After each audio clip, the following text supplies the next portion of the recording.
At 37,000 feet, Claire Morgan made a fatal mistake. She judged the wrong man.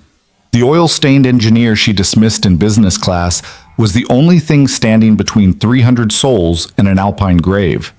When both engines died and the cockpit went silent, when screams filled the cabin and the mountains rose to meet them, the quiet man with the scarred hand stood up.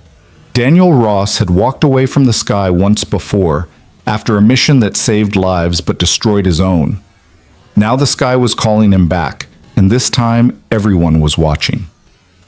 If you're ready to witness how one dismissed hero brought a dying plane home, stay until the end.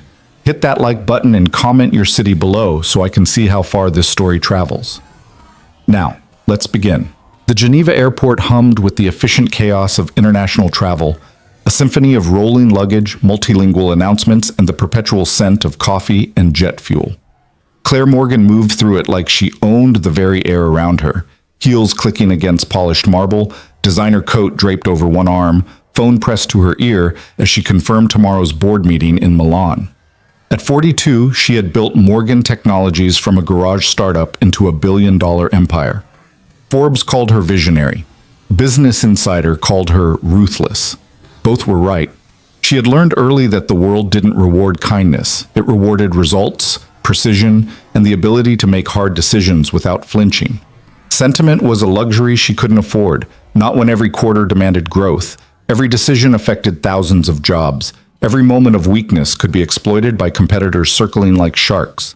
"Tell Marcus the numbers better be perfect," she said into her phone, navigating toward the business class lounge. "I don't care if he worked all night. Perfect, or he's out."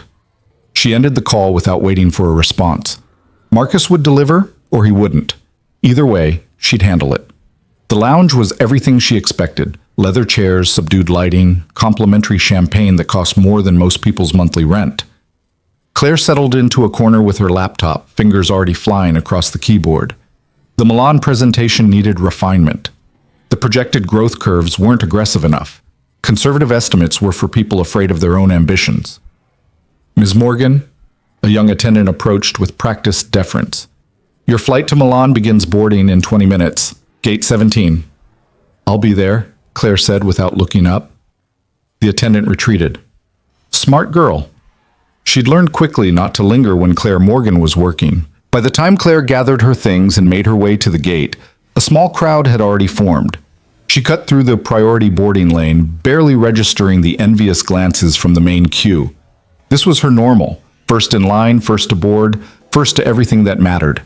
The flight attendant at the gate smiled with professional warmth. "Welcome aboard, Miss Morgan. Business class, seat 2A. Claire stepped onto the aircraft, immediately cataloging her surroundings with the same analytical precision she applied to quarterly earnings reports. The plane was a standard wide body, configured for transcontinental routes.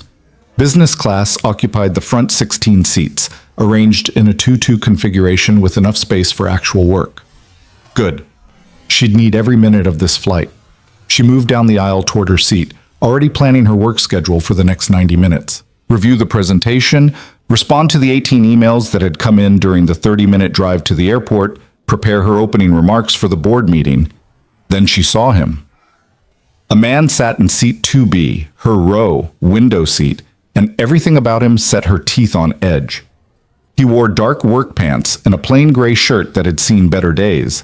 His hands, resting on the armrests, bore the unmistakable stains of manual labor, oil, grease, the permanent discoloration that came from working with machinery.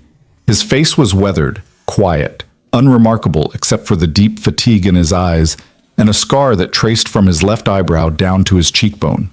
He didn't belong here. Not in business class, not on a flight filled with executives and consultants, not in Claire's carefully ordered world. She stowed her bag in the overhead compartment with more force than necessary, letting her displeasure show in every movement. The man glanced up briefly, registered her presence, then returned his attention to the window. He didn't speak, didn't smile, didn't offer any of the small social gestures that business travelers typically exchanged. Good, Claire thought. At least he knew enough to stay quiet. She settled into her seat, pulling out her laptop with deliberate efficiency. The man shifted slightly to give her more room, pressing himself closer to the window. The gesture irritated her more than it should have. She didn't need his consideration. She needed him to not be there at all. A flight attendant appeared, Gabrielle, according to her name tag, with a tray of pre-flight beverages. "Champagne, Ms. Morgan? Please." Claire accepted the glass, noting with satisfaction that Gabrielle had recognized her name from the manifest. Good service meant attention to detail. Gabrielle turned to the man. "Sir, may I offer you—" "Water's fine," he said quietly. His voice carried a gravelly quality, like he didn't use it often. American accent, somewhere from the Mountain West. Colorado, maybe? Or Montana? Gabrielle brought him water in a plastic cup while Claire sipped Dom Perignon from crystal. The visual metaphor wasn't lost on her. This was exactly how the world should work. Everyone in their proper place, proper class, proper station. More passengers filed in, filling the business class cabin with the usual suspects. A silver-haired executive in an Italian suit took 1A, immediately pulling out his phone for one last call. Two women in their 30s, likely consultants based on their matching laptops and serious expressions, settled into row 3. A couple in their 60s, holding hands with the comfortable intimacy of long marriage, took row 4. All of them belonged. All of them had earned their seats through success, achievement, the natural hierarchy of merit and money. All except the man with oil-stained hands. Claire tried to focus on her laptop, pulling up the Milan presentation. Slide 3 needed work. The market analysis was too conservative, didn't account for the aggressive expansion she had planned. She began typing notes, her fingers moving with practiced speed. The plane lurched slightly as it pushed back from the gate. The captain's voice crackled over the intercom, announcing their route to Milan. Flight time of approximately 90 minutes. Current weather conditions over the Alps. Clear skies, minimal turbulence expected. Routine. Perfect. Exactly what Claire needed for a productive flight. The man beside her shifted in his seat, and Claire caught a better look at his hands.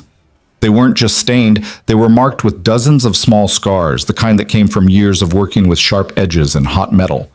Mechanic's hands, or maybe factory work. Either way, definitely not the hands of someone who should be sitting in business class. She couldn't help herself. "Upgrade?" she asked, her tone making it clear she already knew the answer. He turned to her, and for a moment she saw something flicker in his eyes. Not anger, not even offense, just a kind of tired recognition, like he'd heard variations of this question 1,000 times before. "Something like that," he said simply. The vagueness of his answer irritated her. She wasn't making conversation, she was confirming what they both knew. He didn't belong here, and they both understood it. "Well," Claire said, returning to her laptop. "Lucky you." She meant it to end the conversation, a polite dismissal that left no room for further discussion, but she felt him watching her for a long moment before he turned back to the window. The plane taxied toward the runway, joining the queue of departing aircraft. Through the window, Claire could see the Alps in the distance, their peaks dusted with early snow, sharp and magnificent against the late afternoon sky. Beautiful, in an impersonal way. She appreciated beauty when it didn't interfere with productivity. The engine spooled up, that distinctive whine that preceded takeoff. Claire had flown enough to find the sound almost comforting, the mechanical promise of departure, the physics of lift and thrust carrying her toward her next conquest. The plane accelerated down the runway, pressing her back into the seat. The nose lifted. The ground fell away. Geneva became a sprawl of buildings and roads, then a map, then a memory. Claire opened her email, already moving on to the next task. 18 unread messages. She'd clear them before they reached cruising altitude. The seatbelt sign dinged off. Around the cabin, passengers relaxed, reaching for books and tablets and headphones. The man beside her didn't move. He just sat there, hands resting on the armrests, eyes fixed on something beyond the window. The Alps, maybe, or nothing at all. Claire tried to ignore him, but something about his stillness bothered her. Most people filled silence with movement, fidgeting, checking phones, adjusting seats. He sat like a statue, barely breathing. His posture rigidly controlled in a way that seemed almost military. "Stop it," she told herself. "He's not your concern. Focus on the work." She pulled up the market analysis spreadsheet, losing herself in numbers that made sense. projections that followed logic, growth curves that obeyed the rules of supply and demand. This was her language, her comfort zone. Here, everything had an answer. Every problem had a solution. Every challenge could be overcome with enough intelligence and determination. 20 minutes into the flight, Gabrielle returned with meal service. "Miss Morgan, we have pan-seared salmon or herb-crusted chicken this evening. Salmon, please, dressing on the side." Claire didn't look up from her laptop. "And for you, sir?" The man glanced at the meal cart and Claire caught something in his expression. A brief tightness around his eyes, gone so quickly she almost missed it. "I'm fine, thank you." "Are you certain? The salmon is excellent." "I'm sure." "Thank you." His voice remained quiet but firm enough that Gabrielle didn't push. Claire watched the exchange from her peripheral vision, her analyst's mind cataloging details. He'd refused the meal not because he wasn't hungry, she'd caught that momentary hunger in his eyes, but for some other reason. Pride, maybe, or discomfort with the formality of business class service. Gabrielle set Claire's meal on her tray table. Salmon perfectly seared, asparagus arranged with artistic precision, a small salad with dressing in a separate container exactly as requested. The kind of meal that cost more than the man beside her probably made in a day. Claire ate mechanically, tasting nothing, her attention split between the food and her laptop. The market analysis still bothered her. The numbers were solid, but they lacked the aggressive edge that had built her empire. Conservative projections were for people afraid of failure. Beside her, the man shifted slightly. She glanced over, catching him looking at something on his phone.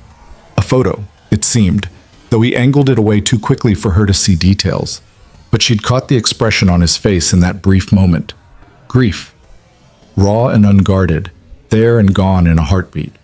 Claire looked away, uncomfortable with the intimacy of witnessing something so private. Other people's pain wasn't her concern.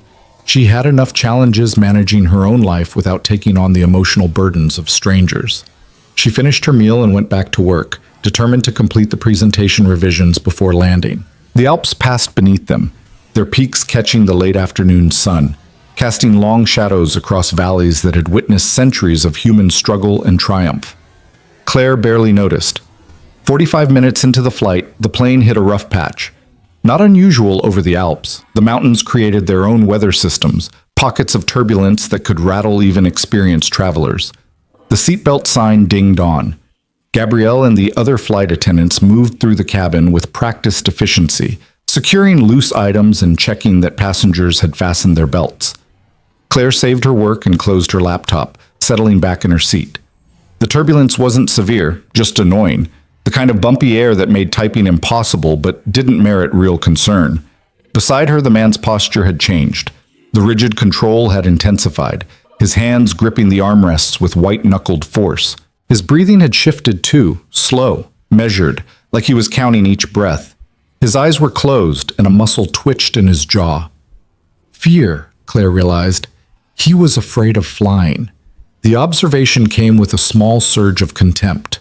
A grown man, afraid of routine turbulence. She'd crossed the Atlantic in storms that had sent meal carts flying down the aisles, had landed in crosswinds that tilted the plane at terrifying angles. You didn't build a billion-dollar company by letting fear dictate your actions.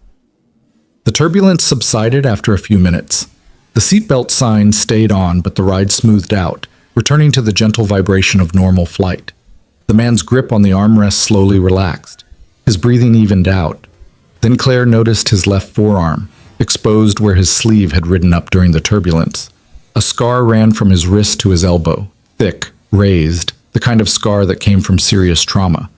Burns, maybe, or shrapnel. The kind of injury that spoke of violence, of moments when everything went wrong.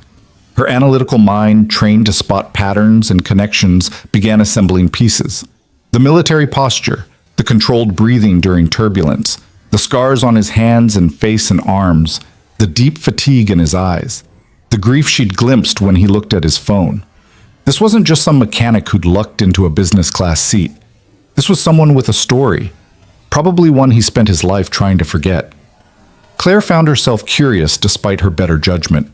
She'd built her career on reading people, on understanding what motivated them, what they wanted, what they feared. This man was a puzzle, and she'd always been terrible at leaving puzzles unsolved. That's quite a scar, she said, nodding toward his arm. He glanced down, seeing what she'd noticed. For a moment she thought he wouldn't respond. Then he pulled his sleeve down, covering the scar with a deliberate motion. "Old accident," he said. The two words were delivered with such finality that they were clearly meant to end the conversation. But Claire had never been good at accepting dismissal. Must have been some accident. He turned to look at her fully for the first time since the flight began. His eyes, gray, she noticed, like winter clouds, carried a weight that had nothing to do with the scar on his arm. "It was," he said quietly. "Long time ago." Something in his voice made Claire's next question die unspoken. This wasn't the evasiveness of someone hiding embarrassment or shame. This was the locked door of someone protecting wounds that had never fully healed. She should have left it alone, should have returned to her laptop, to her spreadsheets and projections, and the comfortable world of numbers that always made sense. But something, curiosity, boredom, or maybe just the perverse instinct that made her push when wisdom suggested retreat, kept her engaged. "What do you do?" she asked. "For work?" "Aircraft maintenance," he said. "Ground crew. Inspections, repairs, that kind of thing." So she'd been right, mechanic's hands. The oil stains made sense now. "That's why you were nervous during the turbulence? You know too much about what can go wrong?" A ghost of something, not quite a smile but close, crossed his face. "Something like that." "Do you fly often?" "Not if I can help it." "But you work on planes." "Working on them is different from riding in them." Claire filed that away, adding it to her growing profile of this strange, quiet man. He understood aircraft, understood them well enough that it made him wary of flying. That spoke to genuine expertise, not just routine mechanical knowledge. "You didn't fear what you didn't understand." "So what brings you to Milan?" she asked. "Job?" "Just passing through, heading home after that." "Home being?" He hesitated, and Claire saw him weighing how much to share, deciding what questions he could answer and which ones required too much explanation. "Montana, small town. You wouldn't know it." "Try me." "Whitewood. Population 4,200. One main street, 3 churches, a diner that makes the best pie you've ever had." His voice softened slightly, the first hint of warmth she'd heard from him. "It's not much, but it's quiet, peaceful."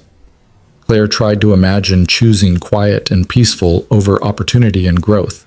Failed completely. Sounds boring. Sounds perfect to some people. But not to you? He looked at her with those winter gray eyes, and she saw something shift in his expression. Recognition, maybe, of a kindred spirit. Someone else who ran from something. "I used to think different. Used to think the world was bigger than one small town. That I needed to be part of something important." He paused. "Turned out I was wrong about what mattered." Before Claire could respond, the plane lurched. Not the gentle bump of routine turbulence, a sharp, violent movement that sent her laptop sliding across the tray table. She grabbed it instinctively, saving it from crashing to the floor. The seatbelt sign, already on, began to chime insistently. Gabrielle's voice came over the intercom, professional, but with an edge of concern. "Ladies and gentlemen, we're experiencing some unexpected turbulence. Please ensure your seatbelts are securely fastened and remain seated until the captain turns off the seatbelt sign." Another lurch, harder this time. Somewhere behind them, someone gasped. A woman's voice, high and frightened. Claire's hands tightened on her laptop. This was more than routine mountain turbulence. The plane was moving in ways that felt wrong. Sudden drops, sharp tilts, corrections that seemed too aggressive. Beside her, the man's entire demeanor had changed. The fear she'd noticed earlier was gone, replaced by intense focus. He was listening, not just hearing, but listening with the concentration of someone who understood the language the aircraft was speaking through its movements and sounds. The plane dropped suddenly, a stomach-lurching fall that lasted 2, 3, 4 seconds before the wings caught air again. Several passengers cried out. Someone behind them was praying in rapid Italian. "That's not normal," Claire said, hating the tremor in her voice. "No," the man agreed quietly. "It's not." His calmness steadied her more than any reassurance could have. Whatever was happening, he understood it in ways she didn't. And he wasn't panicking. The captain's voice cut through the cabin, professional but strained. Folks, we're experiencing some technical difficulties. Nothing to be alarmed about, but we're going to need to divert to the nearest airport as a precaution. Please remain calm and keep your seatbelts fastened. Technical difficulties. The phrase was designed to be reassuring, but Claire's analytical mind translated it instantly. Something was wrong with the plane. Wrong enough that the captain was breaking off the route, looking for the nearest place to land. Another violent movement, this time a roll that tilted the cabin at an angle that sent Claire's stomach sideways. Her laptop fell despite her grip, clattering to the floor. Beside her, the man's hands were back on the armrests, but now his focus was absolute, his head tilted slightly as if listening to sounds no one else could hear. The cabin lights flickered. Jesus, someone behind them whispered. The plane shuddered, a deep mechanical vibration that felt fundamentally wrong. Claire had flown enough to know the normal sounds and movements of an aircraft. This wasn't normal. This was the machine struggling, fighting something it wasn't designed to overcome. She looked out the window, seeing the Alps below, beautiful and deadly. Their peaks close enough to make out individual ridges and valleys. Too close, her instinct screamed. They were too low, descending too fast. We're dropping altitude, she said, not really talking to anyone, just voicing the observation her mind was screaming. Yes, the man beside her confirmed. His voice remained calm, but she heard something underneath it now. Not fear, calculation, assessment. The voice of someone evaluating a situation with professional detachment. Why? Engine failure. Maybe both. Hard to tell from here. The casual way he said it, like he was discussing the weather, not their potential death, jolted her. How do you know that? He turned to her, and for the first time she saw past the quiet, tired exterior to something else underneath. Authority. Competence. The bearing of someone who'd commanded more than just wrenches and inspection reports. Because I've flown enough to recognize the sound of an engine dying, he said simply. Before Claire could process that statement, Gabrielle appeared at the front of the business class cabin.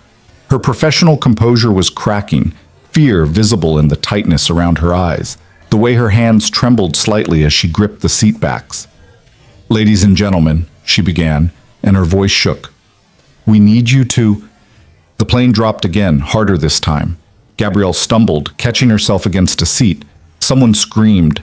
The emergency oxygen mask dropped from the overhead compartments, yellow cups swinging like pendulums.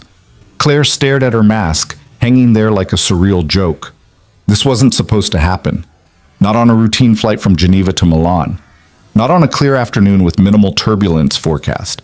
Not to her. She'd built her entire life on control, on managing variables, on ensuring outcomes through preparation and intelligence and relentless execution. But control required systems that functioned, rules that held, a world that responded to effort and planning. 37,000 feet above the Alps, control was an illusion. The only thing between her and the mountain peaks below was metal and machinery and physics, and at least one of those was failing catastrophically. The man beside her reached for his oxygen mask with practiced efficiency, pulling it over his face and securing the straps with movements that spoke of muscle memory. He'd done this before, not in a safety demonstration, but in reality when the masks meant the difference between consciousness and passing out. Claire fumbled with her own mask, her hands suddenly clumsy. He noticed, reached over, and helped her secure it without a word. His touch was impersonal but gentle, the gesture of someone who'd helped scared people before. Through the clear plastic of the oxygen mask, she watched him. His eyes were scanning the cabin, taking in details.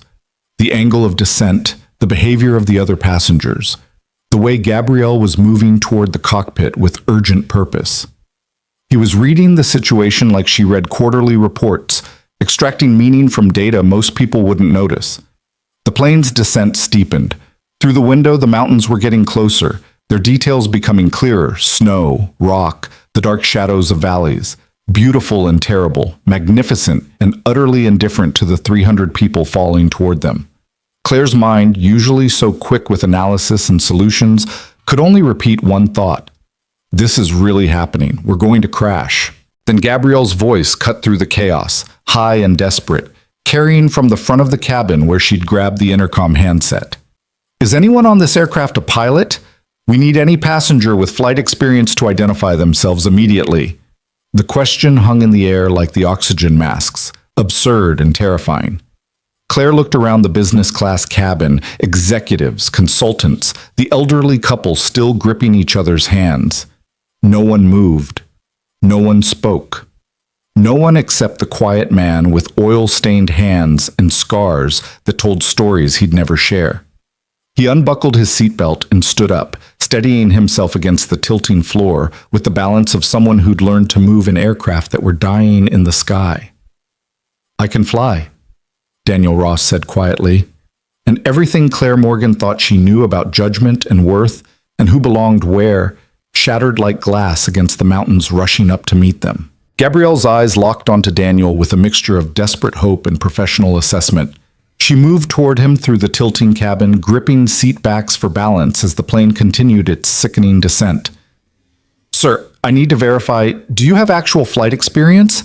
This is not the time for—" "10 years military," Daniel said, his voice cutting through her question with quiet authority. "Fighter jets, combat missions, I know what I'm doing." The words landed like stones in still water. Around the business class cabin, passengers who'd been too focused on their own terror suddenly looked up, registering this new development. The quiet man with dirty hands was a pilot, had been a pilot. The distinction felt crucial in that moment. Claire stared at him, her mind reeling. Fighter jets, combat missions, 10 years. She'd dismissed him as a mechanic, someone who worked with his hands in the grimy underbelly of aviation. She'd been so catastrophically wrong that the irony would have been funny if they weren't plummeting toward the Alps. "How long since you've flown?" Gabrielle asked, already motioning him toward the cockpit even as she posed the question. Daniel's jaw tightened almost imperceptibly. 7 years. 7 years. Claire watched the number register on Gabrielle's face. The calculation of whether a pilot who hadn't flown in 7 years was better than no pilot at all. The answer came quickly. Anything was better than the alternative. "Come with me," Gabrielle said. "Now." Daniel moved past Claire without looking at her, his movements precise despite the plane's erratic motion. She caught his arm without thinking, her hand closing on the scarred forearm she'd noticed earlier. "Wait," she said through her oxygen mask, not sure what she wanted to say, only knowing that watching him walk away felt like watching their last chance disappear into the unknown. He looked down at her hand, then up at her face. For a moment, something passed between them. Not forgiveness for her earlier dismissal, but acknowledgement. She'd judged him. He'd accepted that judgment with the weariness of someone who'd been underestimated so many times it no longer hurt. And now both of them understood that none of it mattered, that status and class and who belonged where were concepts that dissolved at altitude when engines failed. "It's okay," he said quietly. "I've got this." Then he was gone, following Gabrielle toward the cockpit, leaving Claire gripping an empty armrest and wondering if those would be the last words she'd ever hear him speak. The elderly couple in row 4 were praying now, their voices audible even over the sounds of the struggling aircraft. The consultants in row 3 had their arms around each other, tears streaming down their faces. The silver-haired executive in 1A sat perfectly still, his Italian suit impeccable, his eyes closed as if refusing to witness whatever came next. Claire pulled off her oxygen mask, the cabin pressure had stabilized enough that she could breathe without it, and realized her hands were shaking. She, who had stared down hostile boardrooms and cutthroat competitors, who had made decisions worth hundreds of millions of dollars without flinching, was shaking like a terrified child. The cockpit door opened briefly, and through it she caught a glimpse of chaos. Flashing lights, the co-pilot slumped forward in his harness, the captain's face pale and strained as he struggled with controls that weren't responding. Then Daniel disappeared inside and the door closed, sealing him away with whatever nightmare awaited. The minutes that followed were the longest of Claire's life. The plane continued to descend, the mountains growing closer with terrible inevitability. She could see details now. Individual trees on the slopes, the white ribbon of a river cutting through a valley, the geometric patterns of a village that looked like a toy town from their altitude but represented real lives, real people going about their evening with no idea that death was falling toward them from the sky. She thought about her company, about the empire she'd built through sheer force of will and intelligence. She thought about the board meeting in Milan that would never happen, about Marcus and his perfect numbers, about all the emails in her inbox that would never be answered. She thought about her apartment in San Francisco, 3,000 square feet of carefully curated success that no one would ever visit because she'd been too busy building her career to build relationships. She thought about her parents, who died in a car accident when she was 25, right when Morgan Technologies was just getting started. She'd thrown herself into work after their death, using success as a shield against grief, building monuments of achievement on foundations of loss. They'd be proud, she thought, or disappointed. She'd never know now. Most of all, she thought about the man she'd dismissed an hour ago, the quiet stranger with oil-stained hands who was now somewhere beyond that closed cockpit door doing something she couldn't comprehend with skills he'd kept hidden beneath humility and silence. The intercom crackled to life and Daniel's voice filled the cabin. It had changed, no longer quiet or deferential, but carrying the unmistakable tone of command, of someone who'd spoken into headsets while making life or death decisions. Ladies and gentlemen, this is Daniel Ross. I'm a former military pilot, and I'm taking control of the aircraft. We've lost both engines due to what appears to be fuel contamination. The captain has been incapacitated by a medical emergency. I need you to listen very carefully to what I'm about to tell you. His calmness was surreal, almost offensive in its steadiness. How could anyone sound that composed while delivering news that they were flying a dead plane? We're approximately 15 minutes from the nearest suitable landing site, a regional airport in the valley below. I'm going to glide us there. This aircraft is fully capable of gliding without engine power, and I've done this before, but I need absolute cooperation from everyone on board. Claire found herself leaning toward the speaker, hanging on every word. Around her, other passengers were doing the same, their terror momentarily suspended by the authority in Daniel's voice. Flight attendants, prepare the cabin for emergency landing. Passengers, when instructed, assume crash position. Head down, hands behind your head, feet flat on the floor. Stay in that position until we've come to a complete stop. If you have family members or friends in other parts of the aircraft, do not try to reach them. Stay in your seats. Trust your flight attendants. Trust me. The intercom clicked off. Gabrielle and the other attendants were already moving through the cabin with renewed purpose, no longer panicked but focused, channeling their fear into action. They demonstrated the crash position, secured loose items, ensured everyone's seatbelts were properly fastened. Claire watched them work, marveling at their composure. They were just as terrified as everyone else. She could see it in their faces. But Daniel's voice had given them something to hold on to. Command. Direction. The promise that someone who knew what they were doing was fighting for their lives. The plane's angle of descent changed subtly. Through the window, Claire saw the wing adjust, the flaps extending slightly. Someone was flying this aircraft, coaxing performance out of a machine that should have been falling like a stone. The movements were precise, controlled, nothing like the violent lurches and drops of earlier. She pulled out her phone, knowing it was probably futile but needing to try anyway. No signal. They were too low in the mountains, too far from cell towers. She opened her notes app instead and began typing, not sure why or for whom, only knowing that if these were her last minutes, she wanted to leave something behind. I was wrong about so much. Built an empire, but forgot to build a life. Judged people by their appearance instead of their character. The man trying to save us right now? I dismissed him as invisible an hour ago. If we survive this, I'll do better. Be better. I promise. She saved the note, locked her phone, and slid it into her pocket. Then she did something she hadn't done since her parents' funeral. She closed her eyes and tried to pray, fumbling for words she'd forgotten, reaching for faith she'd abandoned when the world had proven too harsh for sentiment and hope. The intercom crackled again. 90 seconds to touchdown, Daniel's voice announced. Flight attendants, be seated.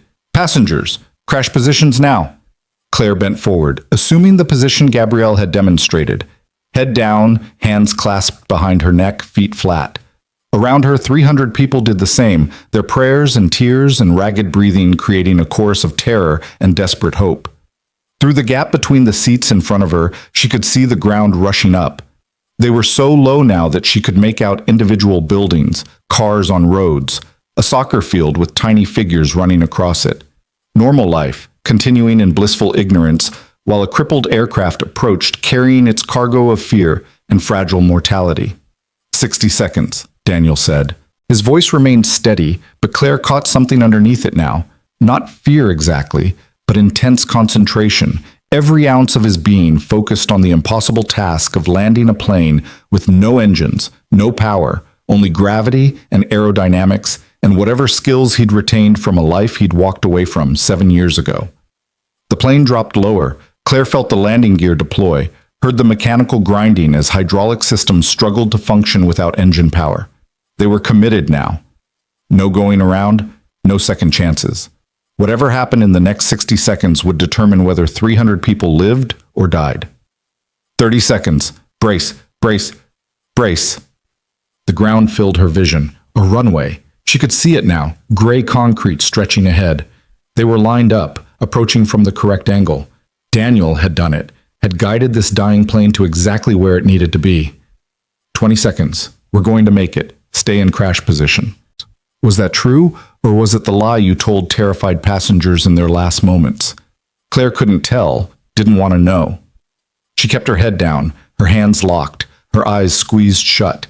The first impact came harder than she expected, wheels hitting concrete with a bone-jarring slam that sent shockwaves through the entire aircraft. Someone screamed, metal groaned.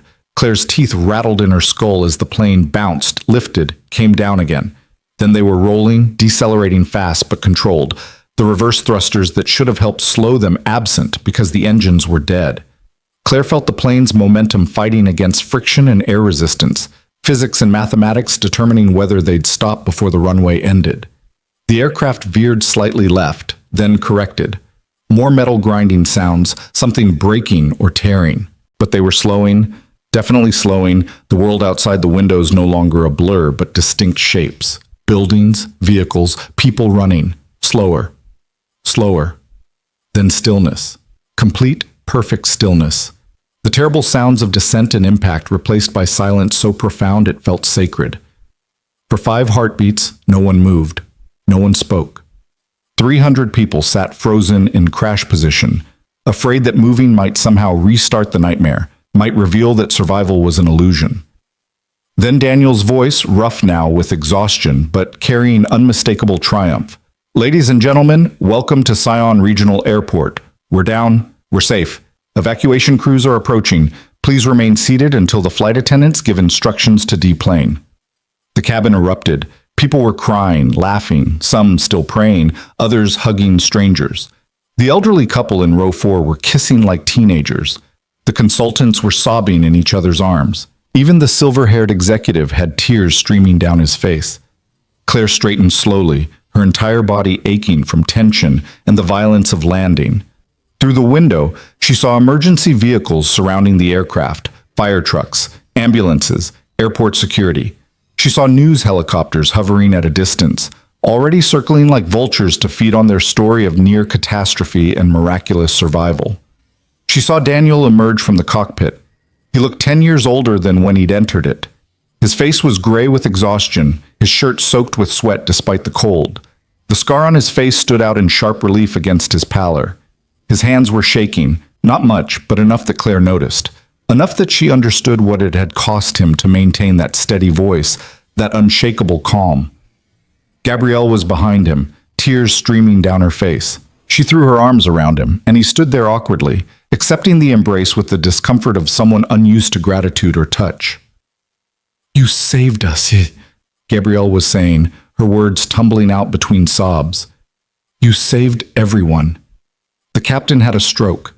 The co-pilot panicked. "We were going to die, and you just—" "I did what needed doing," Daniel said quietly, gently extricating himself from her embrace.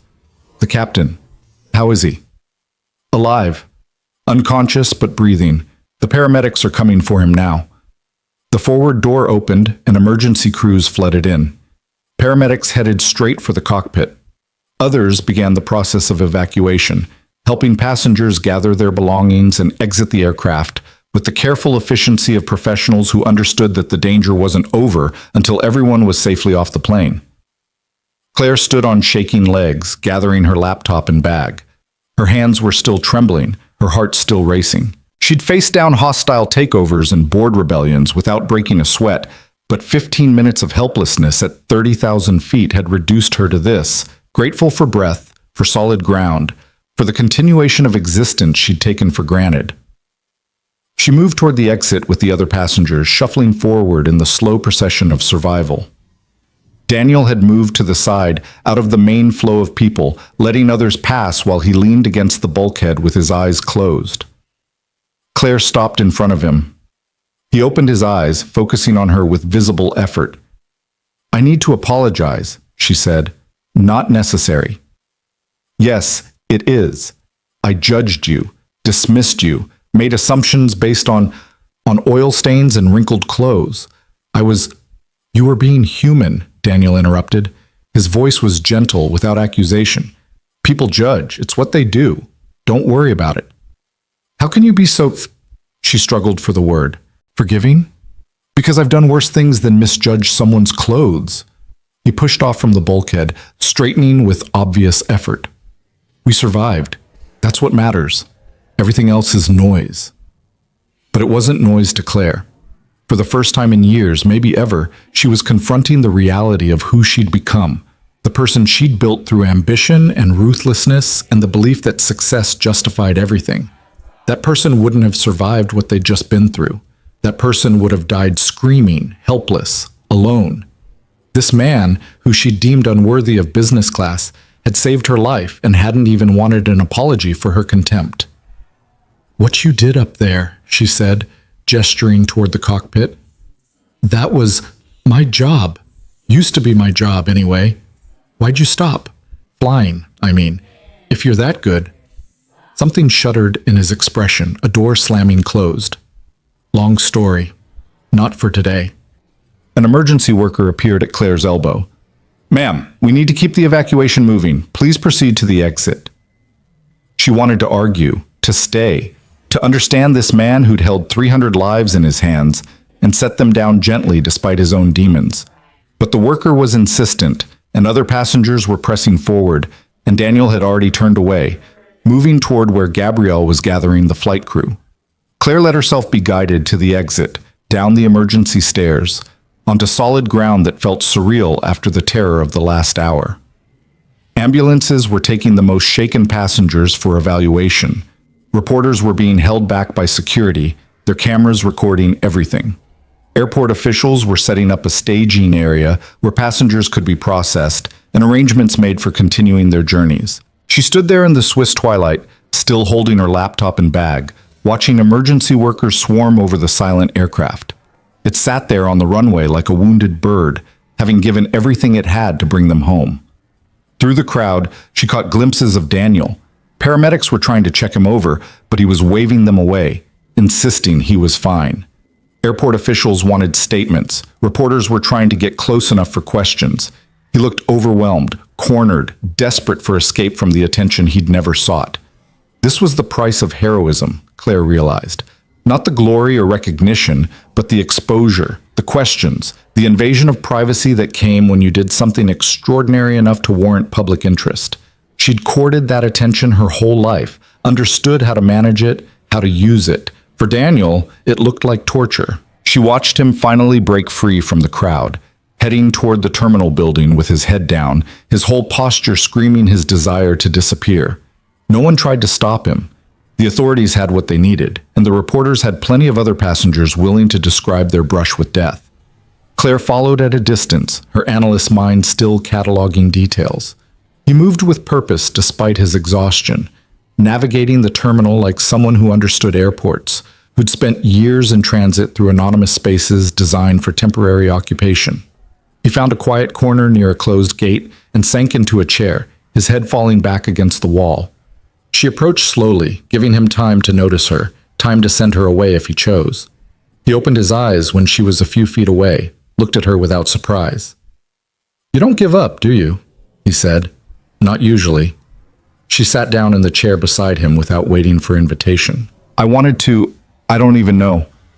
Thank you seems inadequate. You already apologized. We're good.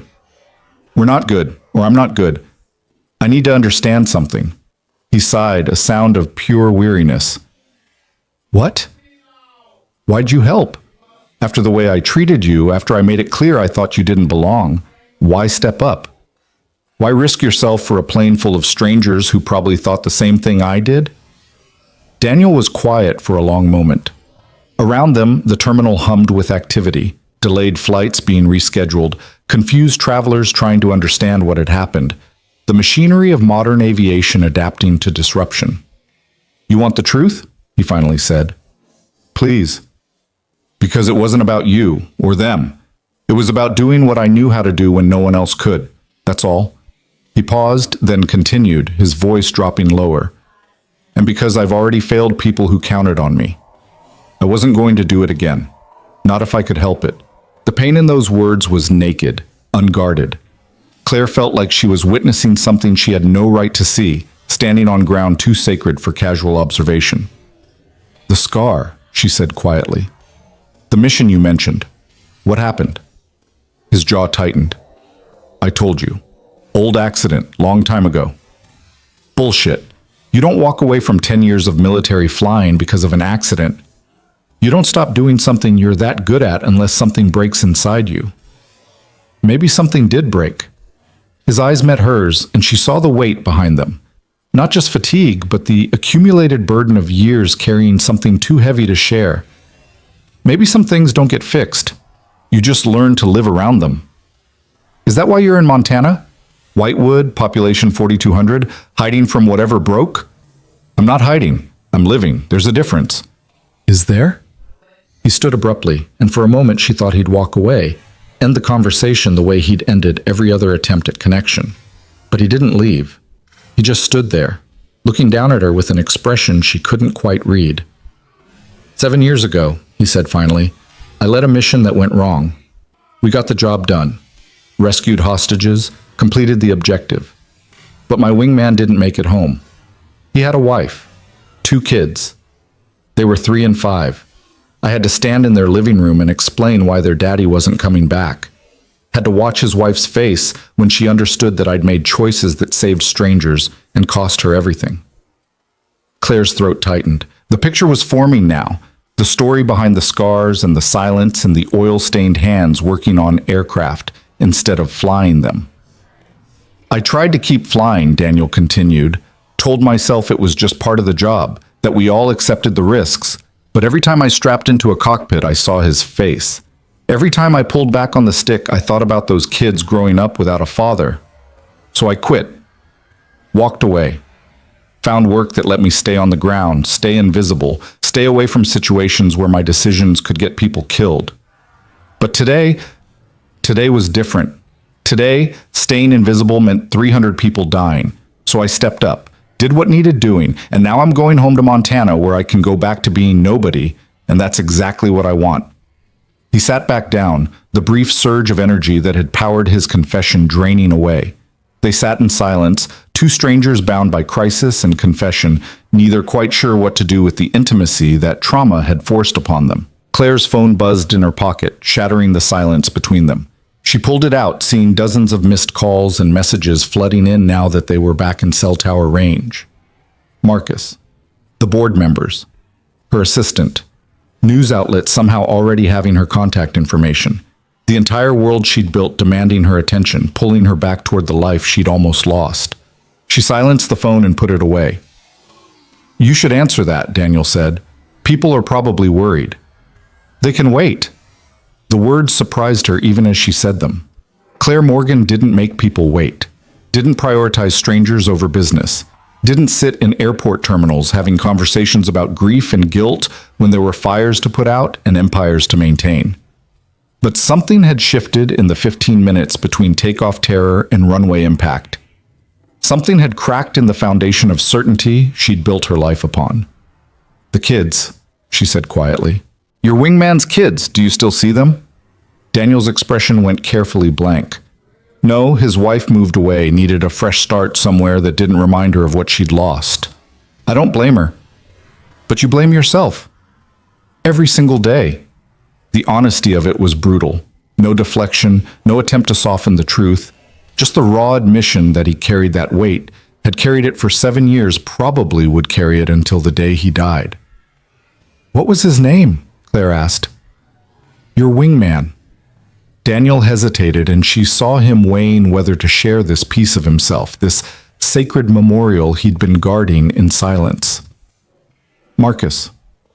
Marcus Sullivan. Claire felt the universe twist with the coincidence. Her Marcus, demanding perfect numbers from his hospital bed of exhaustion. Daniel's Marcus, forever frozen at whatever age he'd been when his plane went down. Two men, same name, different fates. He was a good pilot, Daniel continued, his voice distant now, speaking to memory. Better than me in some ways. Steadier, less reckless. We'd flown together for 3 years, knew each other's moves before we made them. That kind of partnership, it's... He stopped, searching for words. It's rare. You trust someone with your life every time you go up, and you know they're trusting you the same way. What went wrong on the mission? Surface-to-air missile we didn't see coming. By the time we registered the threat, Marcus was already between it and the civilians on the ground. He could have evaded, should have evaded, but that would have meant the missile hitting the evacuation convoy. 23 people, mostly women and kids, trying to get out of a war zone. Daniel's hands clenched on his knees, knuckles white. He made his choice in about 2 seconds, drew the missile away from the convoy, gave them time to scatter, saved 23 lives, cost him his own. And I was right there, watching it happen, couldn't do a damn thing to stop it. Claire felt tears on her face and was startled to realize they were her own. When was the last time she'd cried? Her parents' funeral, probably. She'd learned young that tears were weakness, that emotion was vulnerability, that the world rewarded those who kept their faces hard and their hearts harder. He was a hero, she said. He was a husband and father who should have gone home to his family. Daniel's voice cracked slightly.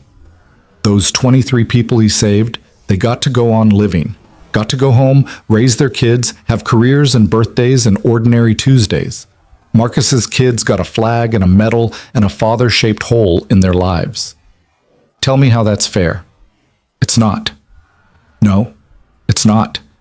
And I'm the one who led that mission. I'm the one who made the tactical decisions that put us in that position. I'm the one who lived. They sat with that truth between them, heavy and immovable as the mountains outside. Around them, the terminal continued its evening rhythm, announcements echoing, wheels on tile, the universal sounds of transit and temporary existence. Claire's phone buzzed again. She ignored it. So you became a mechanic, she said. Stayed close to planes, but not in them. Seemed like penance. Or maybe just the only thing I knew how to do that didn't require me to trust myself with other people's lives.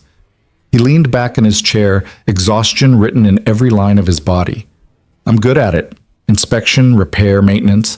I can read an aircraft like a book, find problems before they become catastrophic. It's honest work. Quiet work. Nobody's life depends on split-second decisions I might get wrong. Until today. Yeah, until today. A ghost of a smile crossed his face. Funny how life works. Spend 7 years hiding on the ground and the sky finds you anyway. You weren't hiding, Claire said. You were healing. There's a difference. He looked at her with something like surprise. You sound pretty sure about that. I've spent the last hour thinking about who I've become, who I've been. Success and achievement and climbing higher. It was all compensation for the fact that I had no idea who I was underneath it all. She gestured at the terminal, at the world beyond. I built an empire and forgot to build a life. You did the opposite. Maybe we both needed today to figure out we were wrong. I wasn't wrong about leaving, Daniel said quietly. I couldn't have kept flying, not after Marcus. No, but maybe you were wrong about the part where you decided you didn't deserve to do anything important ever again. He was quiet for a long time. When he finally spoke, his voice was barely audible. You don't know what it's like. Making a decision that gets someone killed. You're right, I don't. But I know what it's like to make decisions that hurt people. I've fired employees before Christmas, crashed stock prices to acquire companies, destroyed careers because they were obstacles to growth. I told myself it was just business, that the numbers justified everything. But the numbers don't hold your hand when you're dying. The spreadsheets don't care if you lived a good life.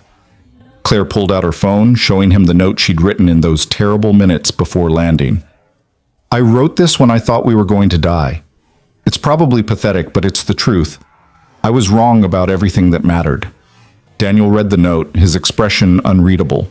When he looked up, there was something different in his eyes. Not forgiveness exactly, but recognition. The acknowledgement that they'd both been carrying their own wreckage, different in specifics, but identical in weight. "So what now?" he asked, handing back her phone. "You go back to your empire, I go back to Montana, and we chalk this up to a really intense Tuesday? Is that what you want?" "I don't know what I want. I haven't let myself want anything for 7 years except to be left alone." "And how's that working out for you?" He laughed, a short, sharp sound without much humor. "Not great, apparently. The universe keeps trying to drag me back into situations where I have to care about outcomes. Maybe the universe is smarter than you are. Maybe the universe should mind its own business." They fell silent again, but it was a different kind of silence now.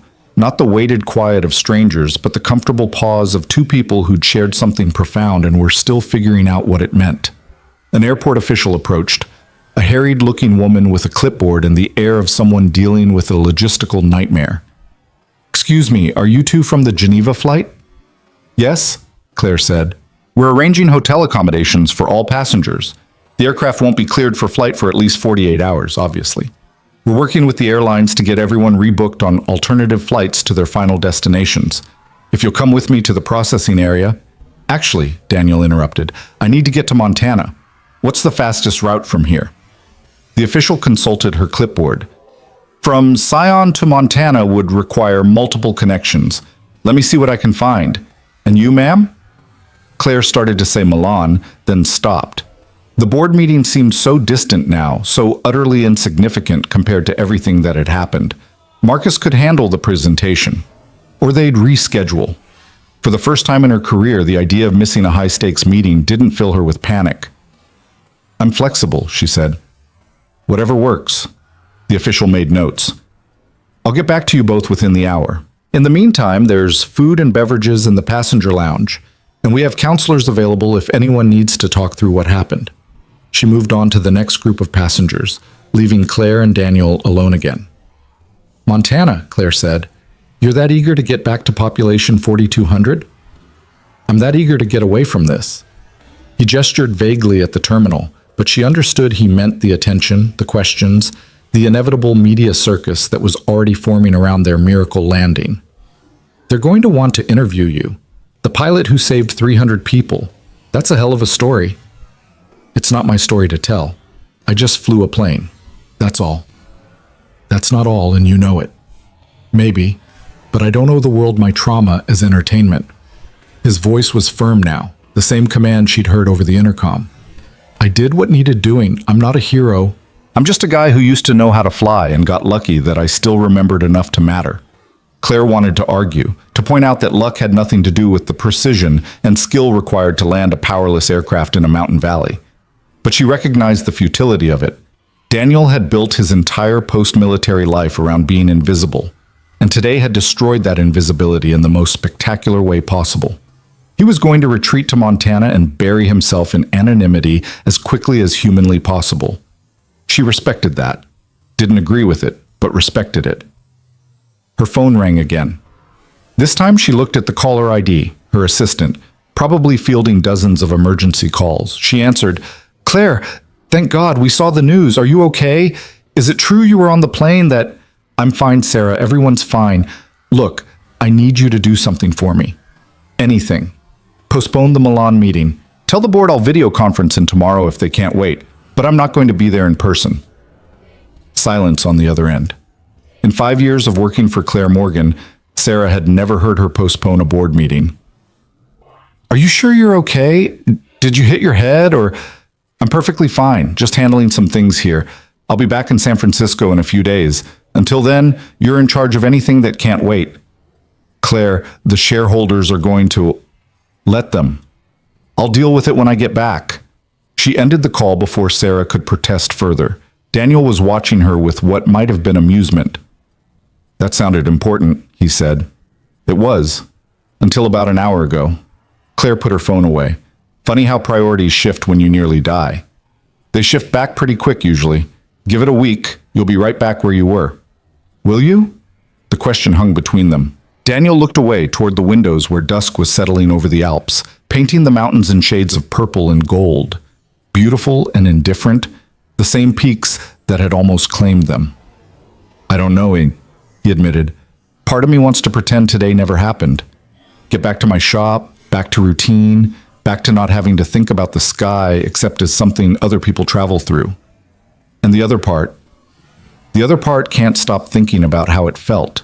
Being up there again, having to trust my training, my instincts, making decisions that mattered. He turned back to her. I'd forgotten what that was like. The weight of it. The clarity. For 15 minutes, I wasn't the guy who got his friend killed. I was just a pilot doing his job. Maybe that's who you always were. You just convinced yourself you were someone else. Or maybe I'm both. The guy who saved 300 people today, and the guy who couldn't save the one person who mattered most 7 years ago. Those things aren't mutually exclusive. No, but they don't cancel each other out either. An announcement echoed through the terminal, something about delayed flights and passenger assistance. The normal machinery of crisis management, systems designed to handle disruption and return everyone to their planned trajectories. Claire found herself not wanting to return to her planned trajectory. The thought was so foreign to her nature that she almost laughed.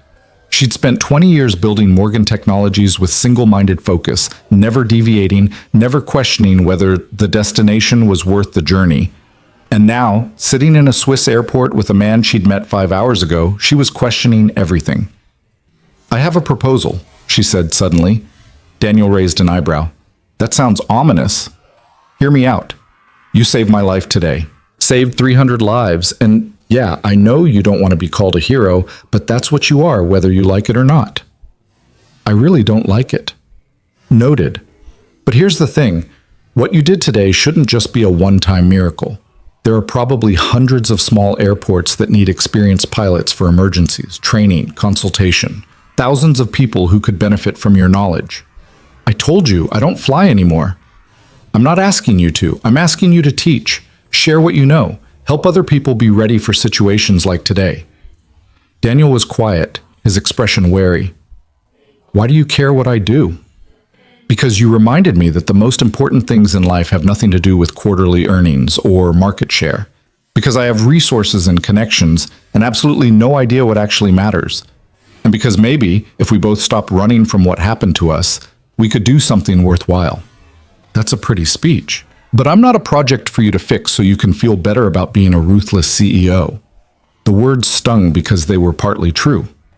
Claire had a habit of turning everything into a business proposition, a problem to solve, a challenge to overcome. But this felt different. This felt like the first genuine impulse she'd had in years that wasn't about profit or power. You're right, she said. I'm approaching this all wrong. Forget the proposal. Forget everything I just said. I'm going to ask you something simpler. What? Can I buy you dinner? No agenda, no business pitch. Just two people who survived something terrible and maybe want to not be alone with it for a few hours. Daniel looked at her for a long moment, and she saw him weighing his instinct to retreat against something else. Maybe loneliness, maybe curiosity, maybe just the recognition that running away had stopped working the moment he'd stood up and said, I can fly. Okay, he said finally. Dinner. But you're not buying. We'll split it. I'm a billionaire. I don't care. We split it or I'm eating alone. Claire laughed, surprising herself. Deal. They found a restaurant in the terminal, not fancy, just a quiet place with decent food and fewer people than the main concourse. The waitress seated them by a window overlooking the runway where their crippled aircraft still sat, surrounded by emergency vehicles and investigation crews. Weird to look at it from here, Daniel said, studying the plane. From inside, you don't realize how damaged it is. From out here, it's obvious we should all be dead. But we're not. But we're not. He picked up the menu, scanning it with the careful attention of someone used to calculating costs. I'm getting the cheapest thing on here, just so you know. Get whatever you want. I won't judge. You judged me pretty hard a few hours ago, Claire winced. Are you going to let me live that down? Probably not. It's kind of funny now. You were so certain I didn't belong in business class. Then it turned out I was the only person on the plane qualified to save everyone's life. The universe has a sick sense of humor. Yeah, it really does. They ordered. Daniel got a burger despite her encouragement to try the steak. Claire got pasta she barely tasted. The conversation flowed easier than it should have between two people who'd started the day as strangers. Crisis had a way of stripping away the usual social distance, creating intimacy whether you wanted it or not. Daniel talked about Montana, about the small shop where he worked on everything from crop dusters to private jets, about the town where everyone knew everyone, and Tuesday nights at the diner were the social event of the week, about the peace he'd found in anonymity and routine. Claire talked about San Francisco, about building an empire from nothing, about the loneliness of success when you'd sacrificed every relationship to achieve it, about the moment she had realized, falling toward the Alps, that she'd built a monument to her own isolation. "You have anyone waiting for you back home?" Daniel asked. "Significant other? Family?" "No. I had my parents, but they died when I was 25. Car accident. After that, I threw myself into work. Built Morgan Technologies from a garage startup into what it is now. Never had time for relationships. Never wanted them, honestly. They seemed like distractions. And now? Now I'm not so sure. Turns out when you think you're going to die, you don't think about quarterly earnings or stock prices. You think about all the people you never let yourself care about." Daniel nodded slowly. "Marcus's wife told me something at the funeral. She said the worst part wasn't that he died doing something dangerous. He'd always known that was possible. The worst part was that she'd spent their entire marriage sharing him with the military, and now she didn't even get the memories of having him all to herself. That's brutal." "Yeah, but it's true. I watched him miss birthdays and anniversaries because of deployments. Watched him FaceTime his kids from halfway around the world. He loved them more than anything, but the job always came first. Had to come first or you couldn't do it right." Daniel's hands tightened around his water glass. "I swore after he died that I'd never let work take priority over people again. Then I realized I didn't have any people to prioritize. So I just stopped. Stopped trying, stopped caring, figured it was safer that way." "Safer for who?" "For everyone. Can't lose people if you don't let them get close. Can't live either." "No," he agreed quietly. "You can't." The restaurant was emptying out as the evening wore on. Most of the other passengers from their flight had either found hotels or been rebooked on alternative routes. Through the window, Claire could see maintenance crews still working on their aircraft, documenting damage, trying to understand what had gone wrong. "They're going to want your statement," she said, nodding toward the plane. "Aviation investigators. They'll want to know everything about the flight." "I know. I already talked to them briefly, told them about the engine failure, the landing. They'll want more detail later." "Will you tell them? About your military background?" "Have to. It's relevant to how I was able to land the plane." He sighed. "And then it'll be public record. Anyone who wants to dig will find out about Marcus, about what happened, about why I quit flying." "Does that bother you?" "Everything about this bothers me. I didn't want to be a hero, didn't want attention. Definitely didn't want to have to relive the worst day of my life for a bunch of investigators and reporters." "You could refuse to talk to the media." "Yeah, and they'll just make up their own story. Probably get half of it wrong and turn it into some redemption narrative that has nothing to do with reality." He pushed his plate away, the burger only half eaten. "Sorry. I know I sound ungrateful. 300 people are alive because of what happened today. That matters. I know it matters. But it doesn't erase what you lost." "No, it doesn't." They sat in silence, watching the investigation crews work under harsh portable lights. The scene had a surreal quality. Emergency response bleeding into routine documentation, crisis becoming bureaucracy. Claire's phone buzzed with another call. She glanced at it, a number she didn't recognize, probably press trying to get a statement. She declined it. "You're going to have to deal with them eventually," Daniel said. "I know, but not tonight. Tonight I'm just..." She stopped, searching for the right words. "Tonight I'm just grateful to be alive. Everything else can wait." "You really mean that?" "Yeah, I really do." Daniel studied her across the table, his gray eyes searching her face like he was trying to solve a puzzle. "You're different than I thought you'd be. When you got on the plane, all expensive clothes and cold efficiency, I figured you were just another executive who thought the world revolved around her schedule. I was. This morning, that's exactly who I was. And now? Now I don't know who I am, but I know who I don't want to be anymore. The waitress brought their check. Daniel grabbed it before Claire could, studying the total with the same intensity he'd probably applied to landing coordinates. He pulled out his wallet, worn leather, nearly empty, and counted out enough cash to cover his half-plus tip. Claire pulled out her credit card for her portion, and they completed the transaction in silence. It felt important somehow, this insistence on equality, on neither of them owing the other anything beyond what they'd already shared. Outside the restaurant, the terminal had quieted for the night. Most flights were grounded until morning, leaving only the overnight staff and a few stranded passengers trying to sleep in uncomfortable chairs. I should find where they're putting us up, Daniel said. Hotel or whatever they arranged. Yeah, me too. But neither of them moved. They stood there in the nearly empty terminal, two people who'd shared the most intense experience of their lives and were now facing the inevitable separation that followed crisis. Tomorrow or the next day, they'd go their separate ways. Claire back to San Francisco and Empire Management, Daniel back to Montana and deliberate obscurity. The thought made Claire unexpectedly sad. Can I ask you something? She said. Sure. Do you regret it, stepping forward today, taking control of that plane? Daniel was quiet for a long time, his gaze distant. When he finally spoke, his voice was thoughtful. Ask me again in a year. Right now, I'm still too close to it to know. Part of me is terrified that I just proved I can still do the thing I swore I'd never do again. Part of me is... He paused, searching for words. Part of me felt alive up there in a way I haven't felt in 7 years. That sounds like an answer. Maybe. Or maybe it's just adrenaline talking. The airport official from earlier appeared, waving them over to where she'd set up a desk with information packets.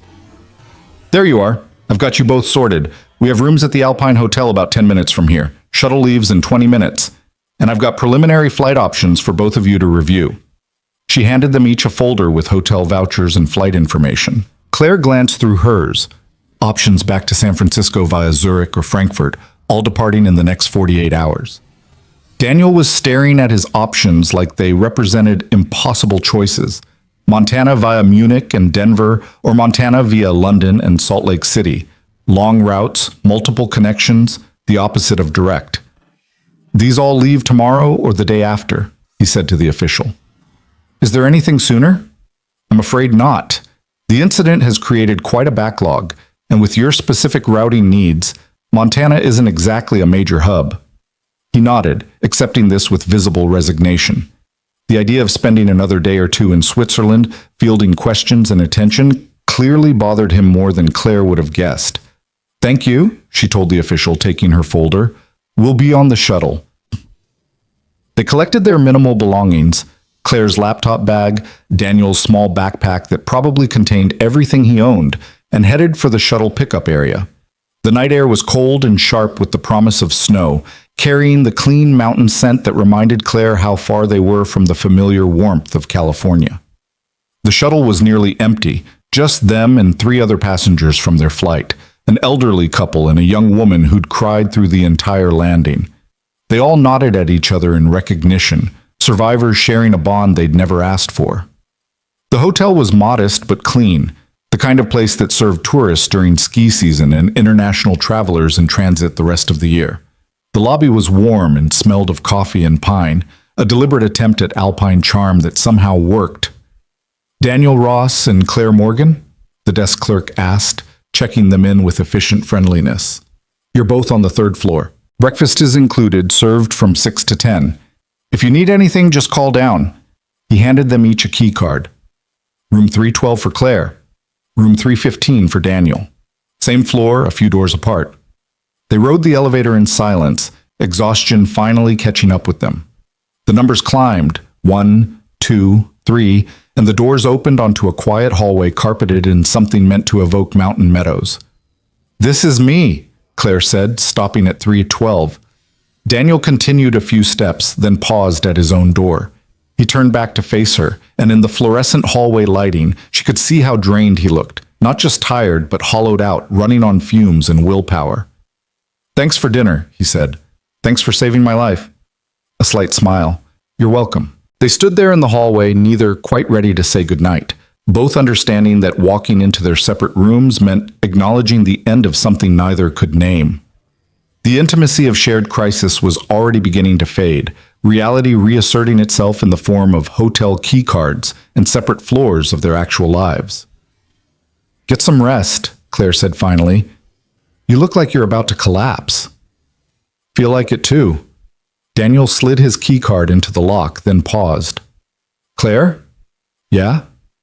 What you said earlier, about doing something worthwhile. I've been thinking about it. Her heart quickened slightly. And I don't know yet, but I'm thinking about it.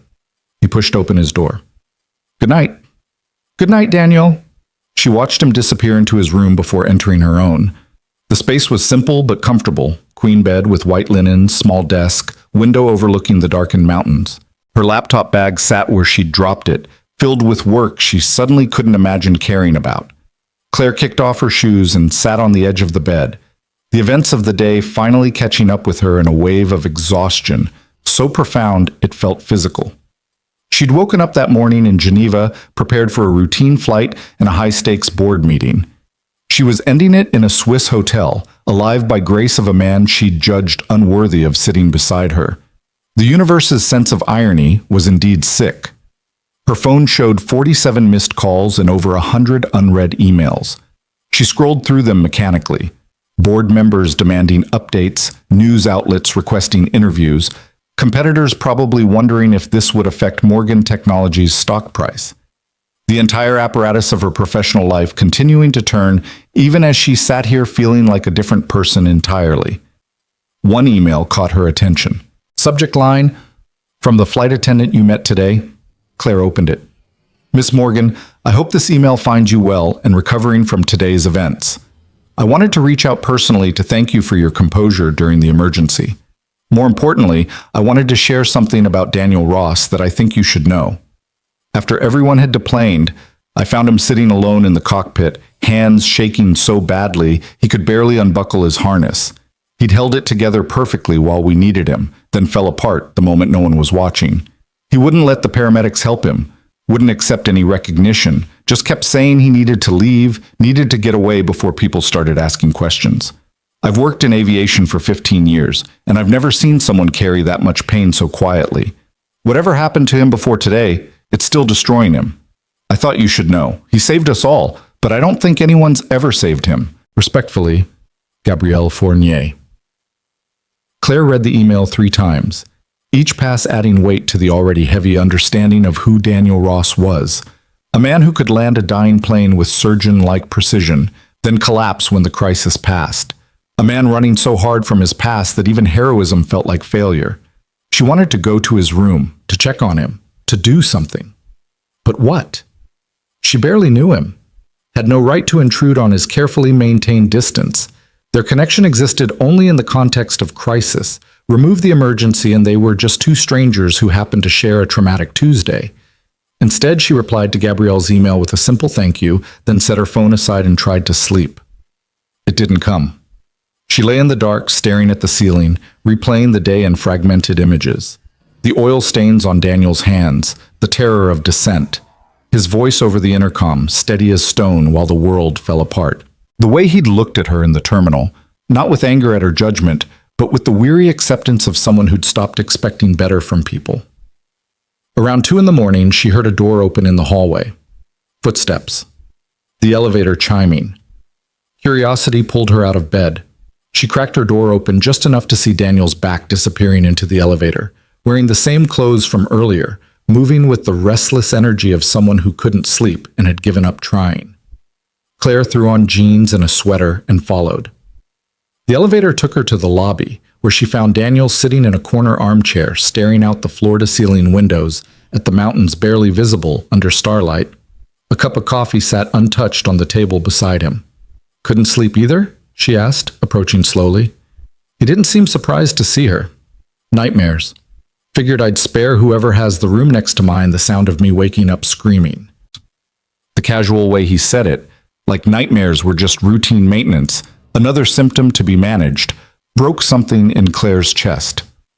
Want company? She asked. Shouldn't you be working? I saw how many calls you were ignoring. They can wait. She sat in the chair across from him. Talk to me. About what? Whatever you want. Or nothing. Just don't sit here alone at 2 a.m. carrying all this by yourself. Daniel picked up his coffee, holding it without drinking. His hands were steadier than they'd been in the terminal, but she could still see the tremor. I keep seeing it, he said quietly. The landing. Except in my head, it goes wrong. We clip the mountain, or I misjudge the approach. Or the landing gear fails on impact. 300 different ways it could have ended with everyone dead. But it didn't. This time it didn't. 7 years ago it did. I made decisions, and Marcus died. Today I made decisions, and everyone lived. How is that fair? What's different between then and now except luck? Claire leaned forward. You want to know what I think? Not really, but you're going to tell me anyway. 7 years ago, you were in combat, making split-second decisions in a situation designed to kill you. You and Marcus both knew the risks, both accepted them, and when the moment came, he made a choice that saved civilians. That wasn't your failure, that was his courage. I should have seen the threat sooner, should have positioned us differently, should have been psychic? Come on, Daniel, you're holding yourself to an impossible standard. Maybe I need to. Maybe that's the only way I can live with what happened. Or maybe it's the way you punish yourself for surviving when he didn't. The words hung between them, brutal in their honesty. Daniel's face tightened, but he didn't deny it. His kids, he said after a long silence. Emma and Jack. They'd be 10 and 12 now. I wonder about them all the time. Wonder if they remember him, if they hate me for coming home when their dad didn't. Have you ever tried to find out? To reach out? What would I say? Sorry your father died saving strangers while I survived? Sorry I'm still here enjoying coffee at 2 a.m. while he's been gone for 7 years? You could say you think about them, that their father was a hero, that his sacrifice mattered. They know that. They don't need me telling them. Maybe they don't need it, but maybe you do. Daniel set his coffee down and rubbed his face with both hands, exhaustion and frustration evident in the gesture. Why do you care? We barely know each other. Tomorrow or the next day, we'll go our separate ways and probably never see each other again. Why does this matter to you? It was a fair question. Claire searched for an answer that made sense, that didn't sound like savior complex or misplaced gratitude. Because you're the first person I've met in years who feels real. Everyone in my world is playing roles: ambitious executive, loyal employee, cutthroat competitor. You're just you, broken and honest and trying so hard to be invisible that it hurts to watch. I'm not trying to be invisible. I'm trying to survive. By hiding in a Montana town and fixing planes instead of flying them? It works. Does it? Because from where I'm sitting, you look like someone drowning in slow motion. Daniel's eyes flashed with something sharp, anger maybe, or recognition he didn't want to acknowledge. You've known me for 1 day. You don't get to psychoanalyze my life choices. You're right, I don't. I'm sorry. Claire stood, suddenly aware that she'd pushed too far, crossed boundaries she had no business crossing. I should let you get back to not sleeping. Wait. Daniel stood too, and they faced each other across the space between hotel armchairs. You're not wrong. About the drowning part, I just don't know what the alternative is. I can't go back to flying, can't trust myself with that responsibility, can't risk...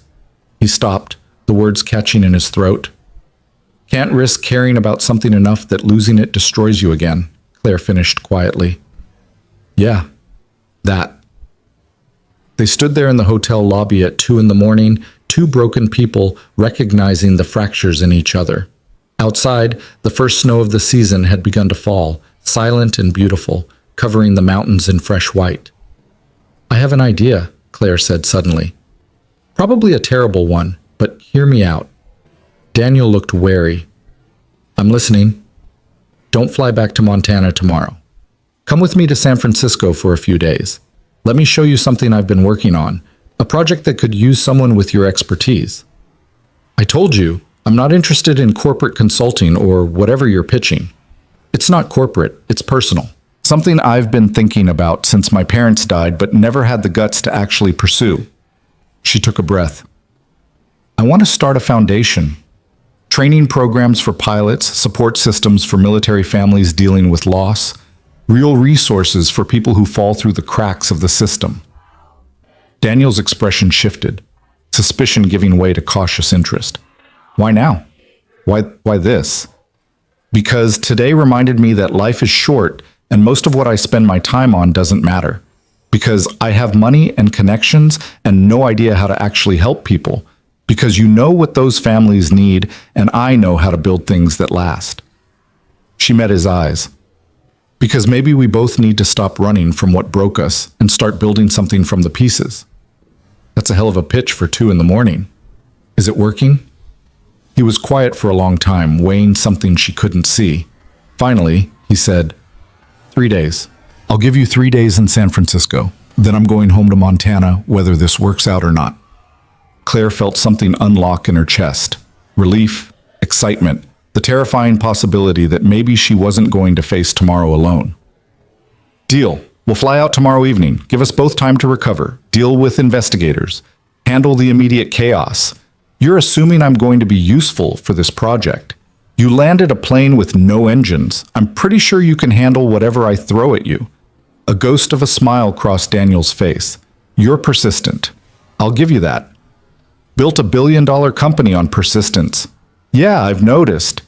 He picked up his cold coffee, finally taking a sip and grimacing at the temperature. I should probably try to sleep. Long day tomorrow dealing with everyone who wants to call me a hero. You are a hero. I'm a mechanic who got lucky. There's a difference. Not from where I was sitting. They rode the elevator back up to the 3rd floor in comfortable silence, the ease of people who'd moved past the awkward stage of acquaintance into something deeper. The hallway was still empty, their footsteps muffled by carpet. Room 312, Claire said, stopping at her door. See you in the morning? See you in the morning. Daniel continued to his own room, then paused. Claire? Yeah? Thanks for not letting me sit down there alone. Anytime. She watched him disappear into room 315 before entering her own space. This time, sleep came easier, her mind finally quiet enough to rest. Outside, the snow continued to fall, covering the day's trauma and fresh possibility. Morning arrived with weak sunlight filtering through mountain clouds.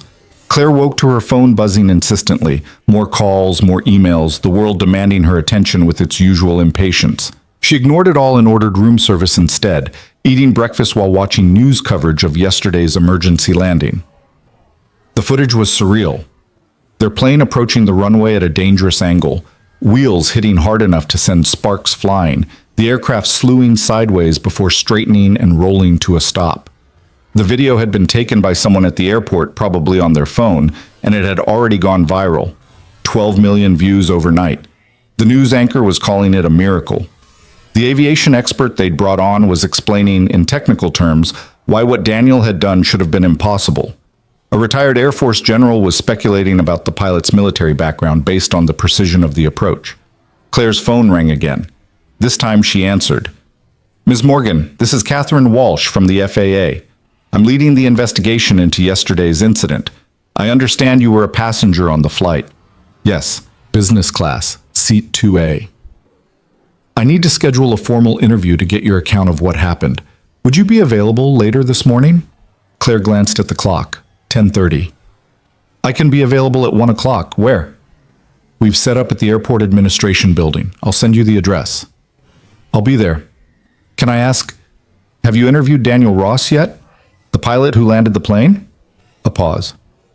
Mr. Ross has been cooperative, but understandably exhausted. We've gotten preliminary information, but we'll need more extensive debriefing. Why do you ask? Just curious how he's doing. He seemed pretty drained last night. That's not uncommon after the kind of stress he experienced. Landing an aircraft without engine power requires extraordinary skill and creates tremendous psychological pressure. We're making sure he has access to counseling resources. After ending the call, Claire texted Daniel. Got called in for FAA interview at 1 p.m. You? His response came quickly. Same, 2 p.m. Not looking forward to it. She replied, Want to grab lunch first? Another pause, longer this time. Then, sure. Lobby at noon? The investigative interview was exactly as tedious as Claire had anticipated. 2 hours of detailed questioning about everything she'd observed from the moment she boarded the plane. What time did she notice the turbulence? Had she seen anything unusual before the emergency? What was the sequence of events as she recalled them? Could she describe the pilot's demeanor and communication? She answered everything honestly, including her initial dismissal of Daniel and her complete shock when he turned out to be their only hope of survival. The investigator, a stern woman in her 50s with sharp eyes, made careful notes. Mr. Ross has an interesting background, Walsh said carefully. 10 years military aviation, honorable discharge, then 7 years working ground crew. That's quite a shift. He's a private person. I don't think he wants that background examined too closely. Unfortunately for Mr. Ross, this incident is going to attract significant attention. The public is already calling him a hero. We've had media requests from every major news outlet in North America and Europe. His privacy is going to be difficult to maintain. Claire felt protective anger rise in her chest. He saved 300 lives and doesn't want recognition. Seems like his privacy should be respected. I agree, but I'm not in control of public interest. Walsh closed her notebook. That's all I need from you for now, Ms. Morgan. We may have follow-up questions as the investigation continues. The preliminary findings suggest fuel contamination, possibly introduced during routine servicing in Geneva. We're working with Swiss authorities to determine the source. How long until the plane is cleared to fly again? At least a week, possibly longer. The damage from the hard landing was significant. I understand you were rerouted to San Francisco? Yes, departing this evening. Safe travels. And Ms. Morgan? Walsh's expression softened slightly. For what it's worth, you were very fortunate to have someone like Mr. Ross on board. Most pilots wouldn't have been able to do what he did. Claire found Daniel in the lobby at 6, both of them freshly showered and wearing the clothes the hotel had laundered overnight. He looked better than he had in the early morning hours.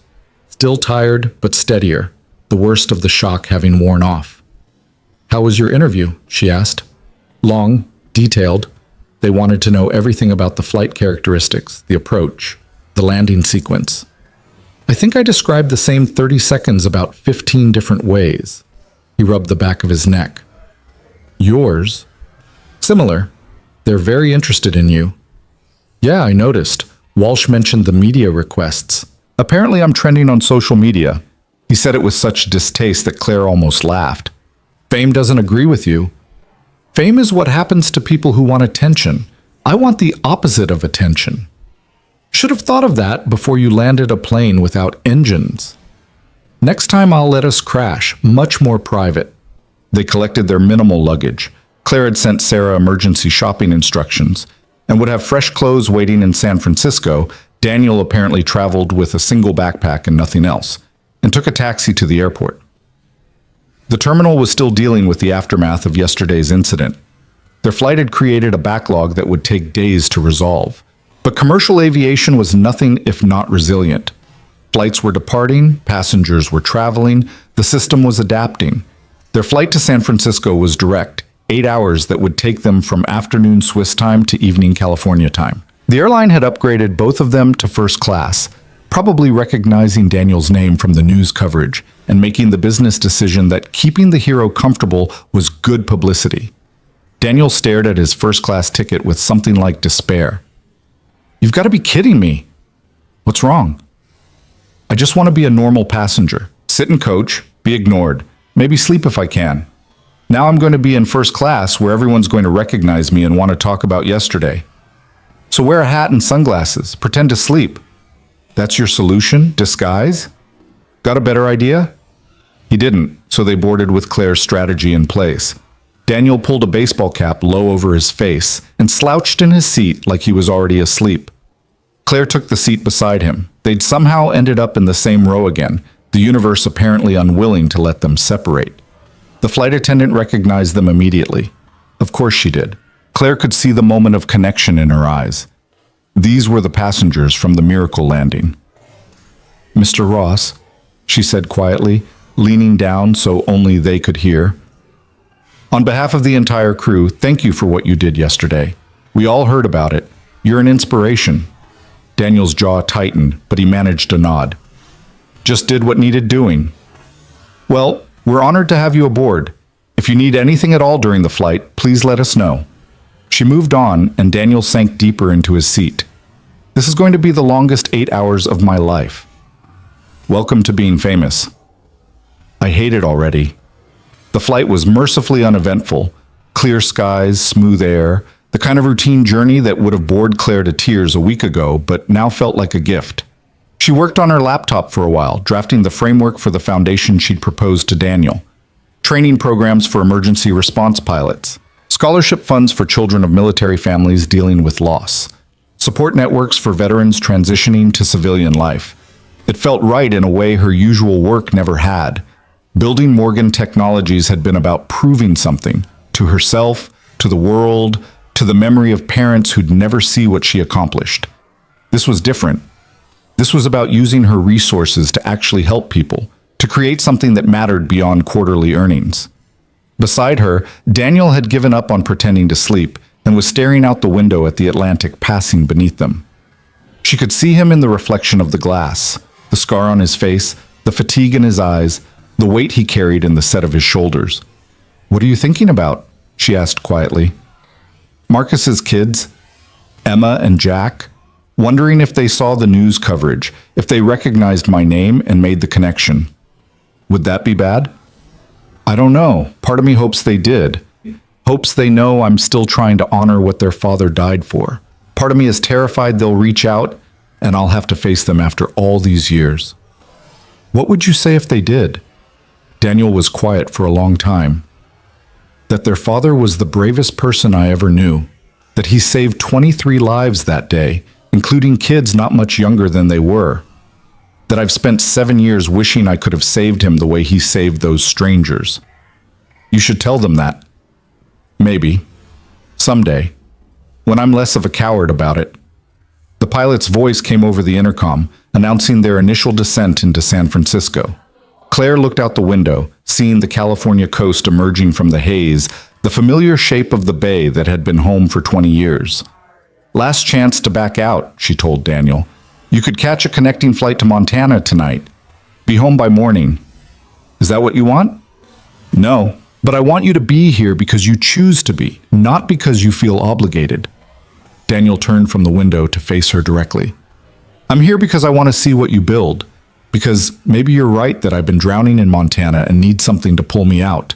And because, he paused, choosing words carefully, because you're the first person in 7 years who's looked at me and seen someone worth saving.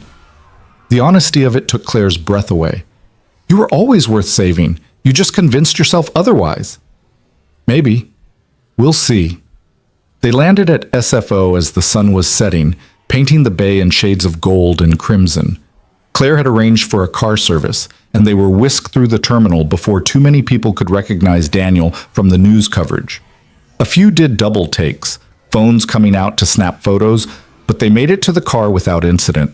San Francisco greeted them with its usual chaos, traffic on 101, the skyline rising against the Pacific, the eclectic mix of tech wealth and bohemian culture that defined the city. Claire's apartment was in Pacific Heights, overlooking the Golden Gate Bridge and the marine headlands beyond. This is where you live? Daniel asked as they pulled up to the building. Jesus, it's just an apartment. It's a palace. How many bedrooms? 4, but I only use 1. The rest are just there. She could see him processing this, comparing it to whatever small place he rented in Montana. The gulf between their lives was evident in every detail. Her doorman greeting her by name, the marble lobby, the private elevator to her penthouse. Her apartment was exactly as she'd left it 4 days ago when she'd departed for Geneva. Minimalist furniture, expensive art she'd bought because decorators said she should, floor-to-ceiling windows with views that would sell for millions on their own. It was beautiful and sterile and utterly empty of anything resembling life. You can take the guest room, Claire said, showing Daniel down the hall. Bathroom's through there. Make yourself comfortable. He set his backpack down, looking around the space with something like discomfort. This is bigger than my entire apartment. I told you, I don't know how to build a life, just empires and real estate portfolios. At least you're honest about it. Claire ordered dinner from her usual place. Thai food that arrived in 20 minutes, expensive and flavorless. They ate on her balcony, watching the city lights come alive as full darkness fell. "Tell me about the foundation," Daniel said. Specifics. What exactly are you planning? She pulled out her laptop, showing him the framework she'd drafted on the plane. 3 main pillars: pilot training for emergency response situations, family support for military casualties, mental health resources for veterans struggling with transition. Daniel studied it carefully, his expression thoughtful. "This is ambitious. You're talking about a lot of infrastructure, a lot of overhead. I have the capital and the connections to make it happen quickly." Quick isn't always good with something like this. You need to get it right, hire the right people, build the right programs. Otherwise, it's just another rich person's vanity project that doesn't actually help anyone. That's why I need you. You know what these people need. What would have helped you after Marcus died? I didn't want help. I wanted my friend back. But if you couldn't have that, what would have made a difference? Daniel set the laptop aside and leaned back in his chair, gazing out at the bridge lights strung like jewels across the bay. Someone who understood, not a therapist reading from a manual about PTSD and survivor's guilt. Someone who'd been there, who knew what it felt like to make impossible choices and live with the consequences. Peer support. Yeah, and practical help, job training, financial counseling for families dealing with sudden loss.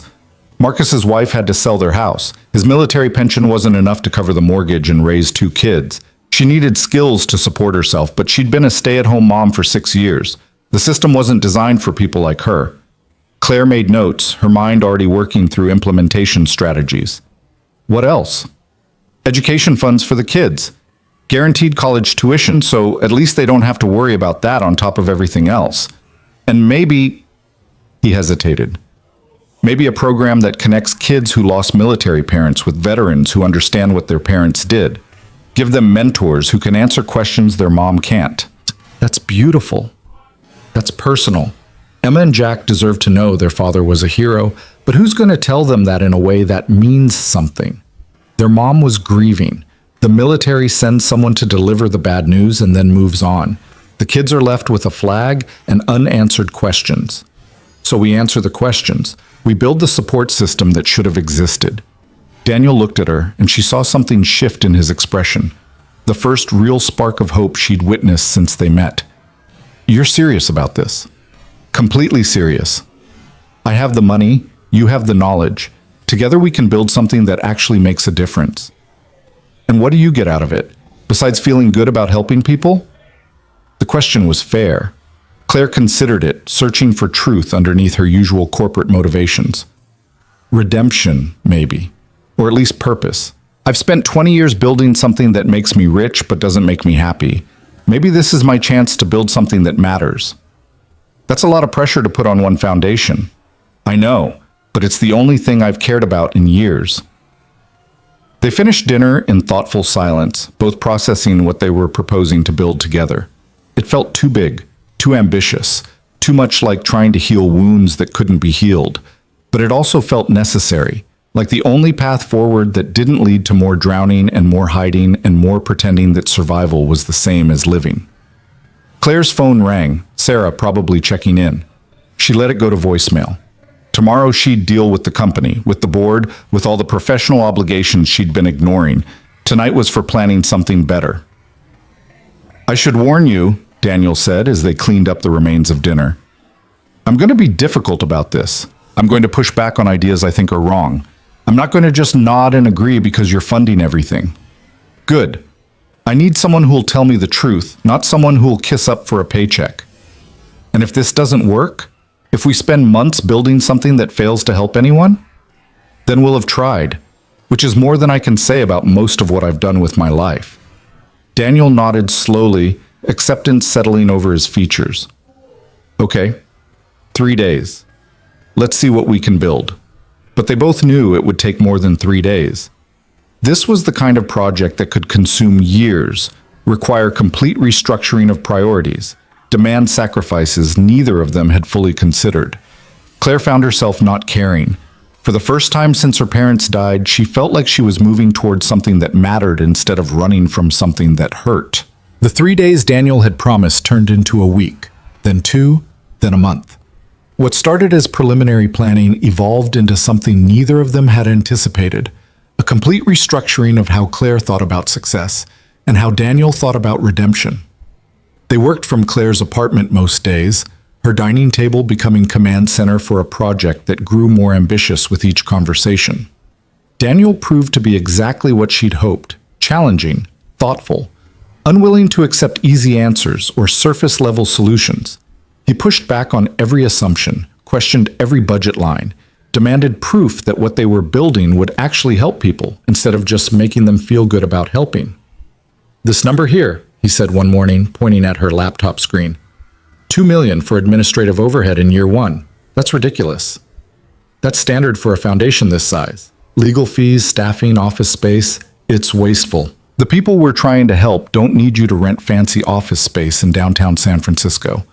They need direct assistance, job training, counseling, education funding. Every dollar we spend on marble lobbies is a dollar we're not spending on actual support. Claire bristled at his tone, then caught herself. This was exactly why she'd brought him in, to stop her from building another monument to her own ego.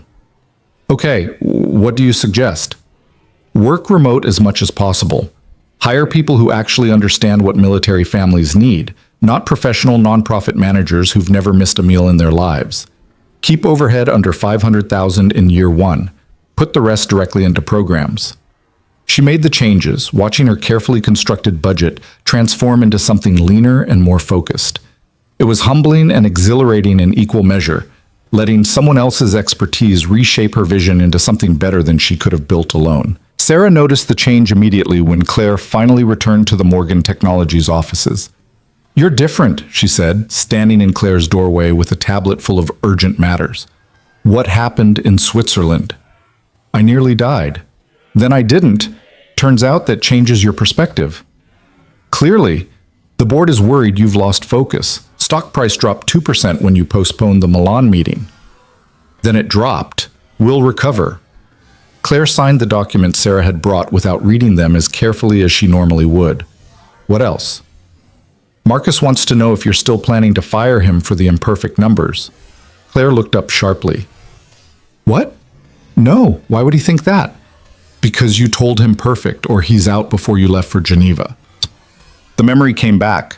Claire on her phone in the airport, demanding perfection, threatening someone's job over quarterly projections that were already good, but not good enough for her impossible standards. She felt sick. "Get him on the phone," she said. "Now!" Sarah made the call, and Marcus's voice came through Claire's speakerphone, tight with anxiety. "Miss Morgan, I have the revised projections if you're ready to review." "Marcus, stop. I need to apologize. What I said before Geneva was out of line. Your work is excellent. You're not getting fired. You're getting a raise and a week of vacation, effective immediately." Silence on the other end. Then, cautiously, "I'm sorry, could you repeat that?" "You heard me. Take your family somewhere nice. Send me the bill. And Marcus, I'm sorry for being the kind of boss who makes people afraid of doing good work instead of perfect work." After the call ended, Sarah stared at her. "Who are you and what have you done with Claire Morgan?" "I'm still Claire, just a version that's trying to be better." She closed her laptop. "Clear my schedule for the rest of the week. I have something more important to work on." The foundation took shape through late spring and into summer. They incorporated it as the Marcus Sullivan Foundation, Daniel's suggestion, made quietly one evening after too much wine and too many memories. Claire had expected him to resist putting his friend's name on something so public, but he'd seemed almost relieved. "Maybe it's time Emma and Jack knew their father's name still means something," he'd said, "that people remember." They hired carefully, a director who'd lost her brother in Afghanistan and understood grief from the inside, a counselor who specialized in military family trauma, a job training coordinator who'd helped hundreds of veterans transition to civilian careers. Each hire was someone who brought lived experience, not just professional credentials. The pilot training program proved more complex. Daniel insisted on developing curriculum himself, spending weeks writing detailed protocols for emergency response procedures. He consulted with aviation experts, tested scenarios, built training modules that went far beyond what Claire had originally envisioned. "You're building something remarkable," she told him one evening, reviewing his latest draft. They were on her balcony again, the June fog rolling through the Golden Gate like smoke. This could become the standard for emergency aviation training nationwide. It needs to be. What happened to us? That shouldn't require a miracle. It should be survivable because pilots are properly trained and aircraft are properly maintained, and the industry takes safety seriously instead of cutting corners for profit. "You sound like you care about this." He looked at her, and she saw the truth in his eyes before he spoke it. "I do. For the first time in 7 years, I care about something besides not caring. It's terrifying." "Good terrifying or bad terrifying?" "Ask me when we launch, and I'll tell you." They set the launch for September, 6 months after the emergency landing that had brought them together. The plan was modest by Claire's usual standards: a small event in San Francisco, press release announcing the foundation's creation, initial program rollouts in 3 states. No fanfare, no celebrity endorsements, just quiet work aimed at people who needed help. But the universe had other plans. 2 weeks before the scheduled launch, Daniel's phone rang with a number he hadn't seen in 7 years. He stared at it for 3 full rings before answering, his face going pale. "This is Daniel." Claire watched his expression shift through a dozen emotions in 30 seconds. Shock, grief, fear, something that might have been hope. When he ended the call, his hand was shaking. "That was Marcus's wife," he said quietly. "Jessica. She saw the news coverage from Switzerland, recognized my name. She wants to meet." The meeting happened on a Saturday morning at a coffee shop in Oakland, neutral territory chosen by Jessica. Claire offered to come along for moral support, but Daniel refused. "This is something I need to do alone," he said. "But will you wait somewhere nearby? In case I need, I don't know, just in case." She waited at a bookstore 3 blocks away, pretending to browse while checking her phone every 5 minutes. An hour passed.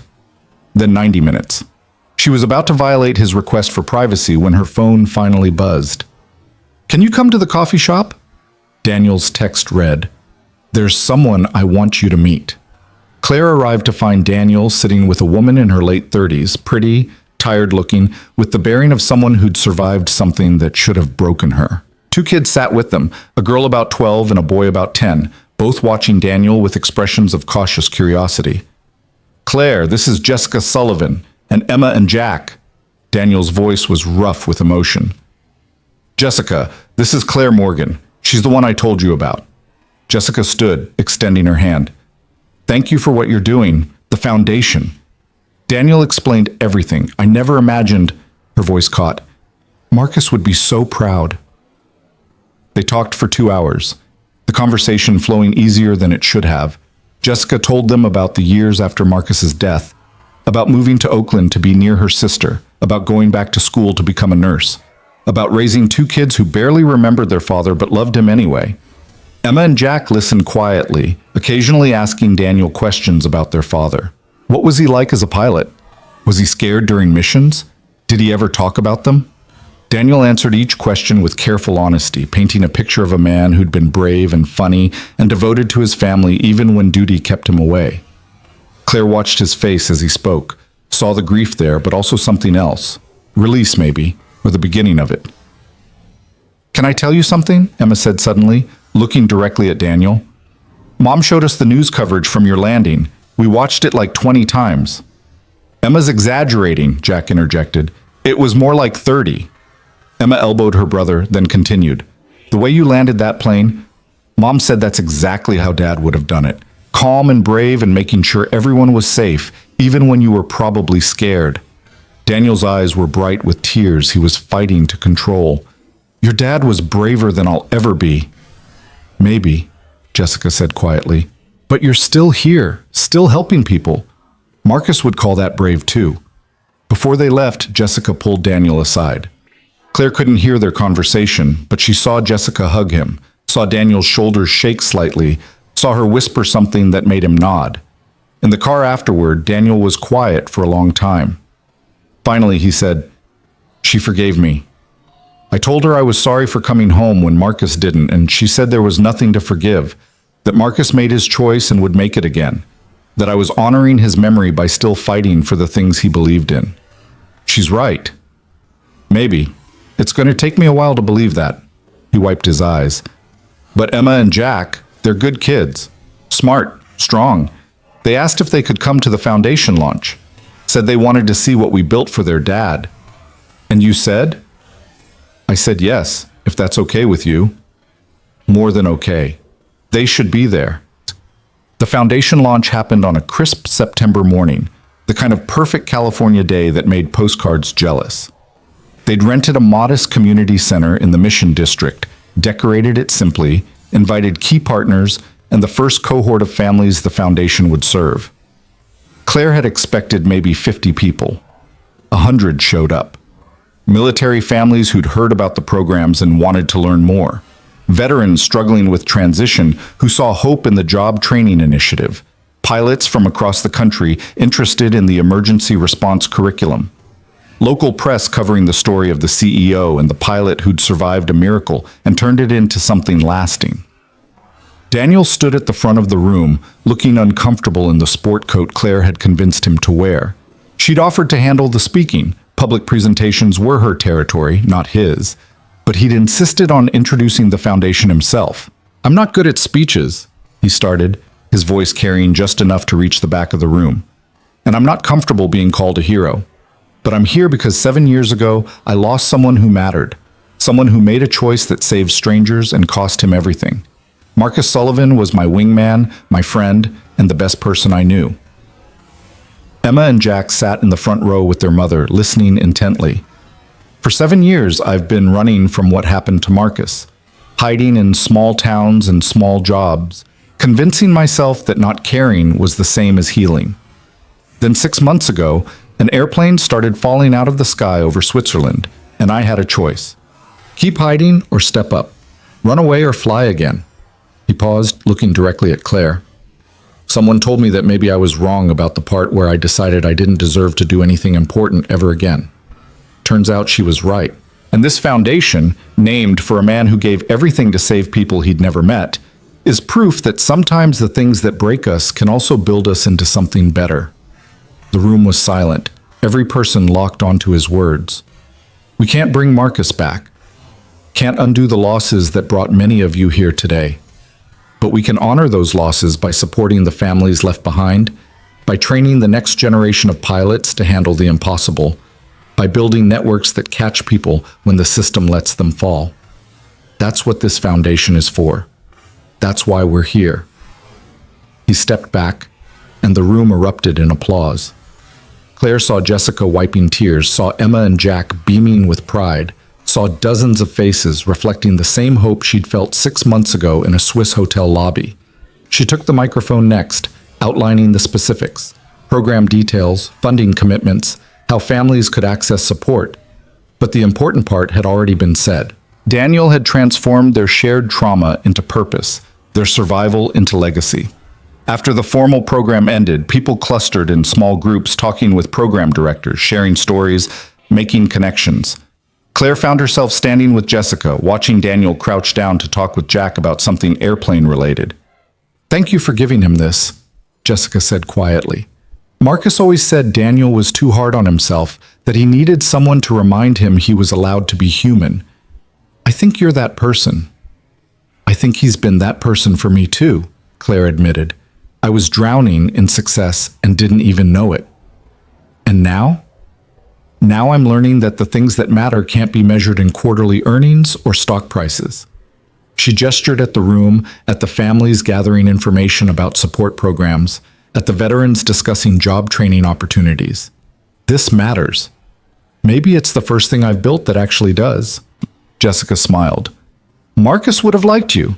He always had a soft spot for people who figured out what was important before it was too late. The foundation grew faster than either of them anticipated. Within 6 months, they'd expanded to 7 states, served over 300 military families, and launched the pilot training program at 15 airports nationwide. The work was consuming, demanding, infinitely more complicated than Claire's corporate empire had ever been. It was also the most satisfying thing she'd ever done. Daniel moved to San Francisco permanently that winter, renting a small apartment in the Sunset District and officially joining the foundation as Director of Aviation Programs. He threw himself into the work with the same intensity he'd once applied to flying combat missions, developing curriculum, training instructors, personally mentoring pilots who showed up broken and left believing they could still contribute something meaningful. Claire watched him transform through the months, shedding layers of guilt and isolation like a snake shedding skin. He smiled more, laughed occasionally, stopped flinching every time someone called him a hero. They fell into an easy partnership, their different strengths complementing each other perfectly. Claire handled funding and logistics and the business side of running a major nonprofit. Daniel handled program development and the human connections that made everything work. Together they built something neither could have created alone. The romantic part happened so gradually that neither of them noticed until it was already there. Long working dinners that turned into longer conversations. Casual touches that lingered slightly too long. The way Daniel's first call when something went wrong was always to Claire.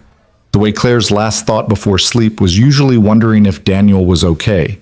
It was Emma, perceptive beyond her years, who finally called them on it. She'd started volunteering at the foundation on weekends, helping with administrative tasks and talking to younger kids who'd lost parents to military service. One Saturday afternoon, she cornered Claire in the break room. "Are you dating Daniel?" she asked with the bluntness of 12-year-olds everywhere. Claire nearly dropped her coffee. "What?" "No, we're colleagues. Friends. You look at him the way my mom used to look at my dad. In the old photos, I mean. Before he died. Emma, It's okay if you are. Jack and I talked about it. We think it would be good. Daniel's been happier since you hired him, and you're less scary than you used to be." "I was scary?" "Super scary. Like corporate ice queen scary. Now you're just regular person scary." Claire didn't know whether to laugh or be offended. She settled for honesty. "I care about Daniel very much, but it's complicated. We've both been through a lot. Neither of us is looking for..." She stopped, realizing she was explaining adult relationship dynamics to a child. "Why are we having this conversation?" "Because you guys are being dumb about it. Everyone can see you like each other. Just ask him out already." That conversation sat with Claire for 3 days before she finally worked up the courage to do something about it. She found Daniel in his office late one evening, reviewing applications for the next pilot training cohort. He looked tired but content, reading glasses perched on his nose, making notes in the margins of printed forms. "Got a minute?" she asked from the doorway. He looked up, smiling in the automatic way he'd developed around her. "For you, always." "What's up?" She closed the door and sat down across from him. "I need to ask you something, and I need you to answer honestly." The smile faded, concern taking its place. "That sounds serious." "It might be. Or it might be me overthinking something that doesn't need to be complicated." She took a breath. "Do you ever think about us as more than colleagues, more than friends?" Daniel set down his pen very carefully, his expression unreadable. "Why are you asking?" "Because a very wise 12-year-old told me I was being dumb about it, and because I've spent the last year working with you every day, and it's the happiest I've been in my entire life, and because when I imagine the future, you're always in it." "Claire, let me finish. I know this is complicated. I know we both have trauma and baggage and excellent reasons to not complicate what we've built here. But I also know that life is short and unpredictable. And I nearly died 6 months ago without ever telling anyone I cared about them. So I'm telling you now. I care about you, Daniel, not as a colleague, not as a friend, as someone I could see myself loving if you gave me the chance." The silence that followed felt eternal. Daniel stood up, moved to the window, looked out at the San Francisco skyline painted in fog and city lights. When he finally spoke, his voice was quiet. 7 years ago, I decided I didn't deserve happiness, that the cost of Marcus's death was that I spent the rest of my life alone, working penance for being the one who survived. Then you crashed into my life, literally, and started dismantling every wall I'd built. He turned to face her. "You terrify me, Claire. Not because you're cold or ruthless or any of the things you used to be, because you make me want things I thought I'd given up on. Partnership, purpose, maybe even love. And wanting those things means risking loss again. I know, but isn't that better than the alternative? Spending the rest of our lives safe and alone? Maybe. Probably. I don't know. He ran his hands through his hair, frustration and hope warring on his face. What if I mess this up? What if my trauma, or my nightmares, or my inability to be normal about anything important destroys what we've built? Then we'll deal with it, together. That's what partnerships are for. Daniel crossed the room in 3 strides, pulling her up from the chair and into his arms. The kiss was tentative at first, both of them testing this new territory, then deeper, as 7 months of restrained attraction finally found release. When they finally broke apart, both breathing hard, Daniel rested his forehead against hers. I'm going to be terrible at this. Fair warning. Good thing I'm patient. Since when? Since I met someone worth being patient for. They took it slow, navigating the shift from colleagues to partners with the same care they'd applied to building the foundation. Some days were easy, dinner dates that felt natural, conversations that flowed like they'd been doing this for years, the comfortable intimacy of 2 people who genuinely liked each other. Some days were hard. Daniel's nightmares that woke them both, Claire's workaholic tendencies that made her forget to prioritize relationship over achievement, the moments when trauma caught up with both of them. But they worked through it, supported by the same community they'd built to support others. Jessica became a close friend, offering perspective from someone who'd navigated grief and new beginnings. Emma and Jack adopted Claire as unofficial aunt, teaching her about soccer games and homework drama and all the normal life things she'd missed while building her empire. The foundation continued to grow, but they kept it grounded in the principles Daniel had insisted on from the start. Direct service, minimal overhead, programs designed by people who understood need from the inside. By the 2nd anniversary of its founding, they'd served over 1,000 military families, trained 300 emergency response pilots, and created job placement programs that had helped hundreds of veterans find meaningful civilian work. The 3rd anniversary called for something bigger, a gala fundraiser to fund expansion into 10 more states. Claire hated the idea initially, remembering her corporate events with their false glamour and superficial networking, but Daniel convinced her it was necessary. These families need resources we don't have yet, he argued, and there are people with money who want to help but don't know how. We connect them to the need. Everyone benefits. The gala took place on a warm September evening, almost exactly 3 years after the emergency landing that had brought them together. They'd rented a space with views of the Golden Gate Bridge, decorated it with photos from the families they'd served, created displays showing the impact of every program. Claire wore an evening gown that cost more than her first year's rent, her concession to the formal nature of the event. Daniel wore a tux with visible discomfort, tugging at his collar and counting the minutes until he could escape. "Stop fidgeting," she whispered as guests began arriving. "You look handsome." "I look ridiculous. This is your world, not mine." "Our world now. You're the co-founder. Act like it." The evening was everything Claire had hoped. Donors writing generous checks, military families sharing stories of how the foundation had helped them, press coverage that would extend their reach even further. But the highlight came near the end, when Jessica took the microphone for a surprise announcement. 3 years ago, I lost my husband to a mission that saved 23 lives. For years, I thought that was the end of the story. Marcus gone, our family broken, nothing left but grief and survival. Then Daniel Ross and Claire Morgan decided that Marcus's name should mean more than a flag and a medal. They built something lasting, something that honors not just my husband, but every service member who gave everything and every family left to pick up the pieces. She paused, composing herself. Tonight, I'm proud to announce that Emma and Jack Sullivan have been awarded full college scholarships through the Foundation's education program. My children will have opportunities their father didn't live to see them achieve, but his sacrifice is making it possible. That's not closure, but it's something better. It's legacy.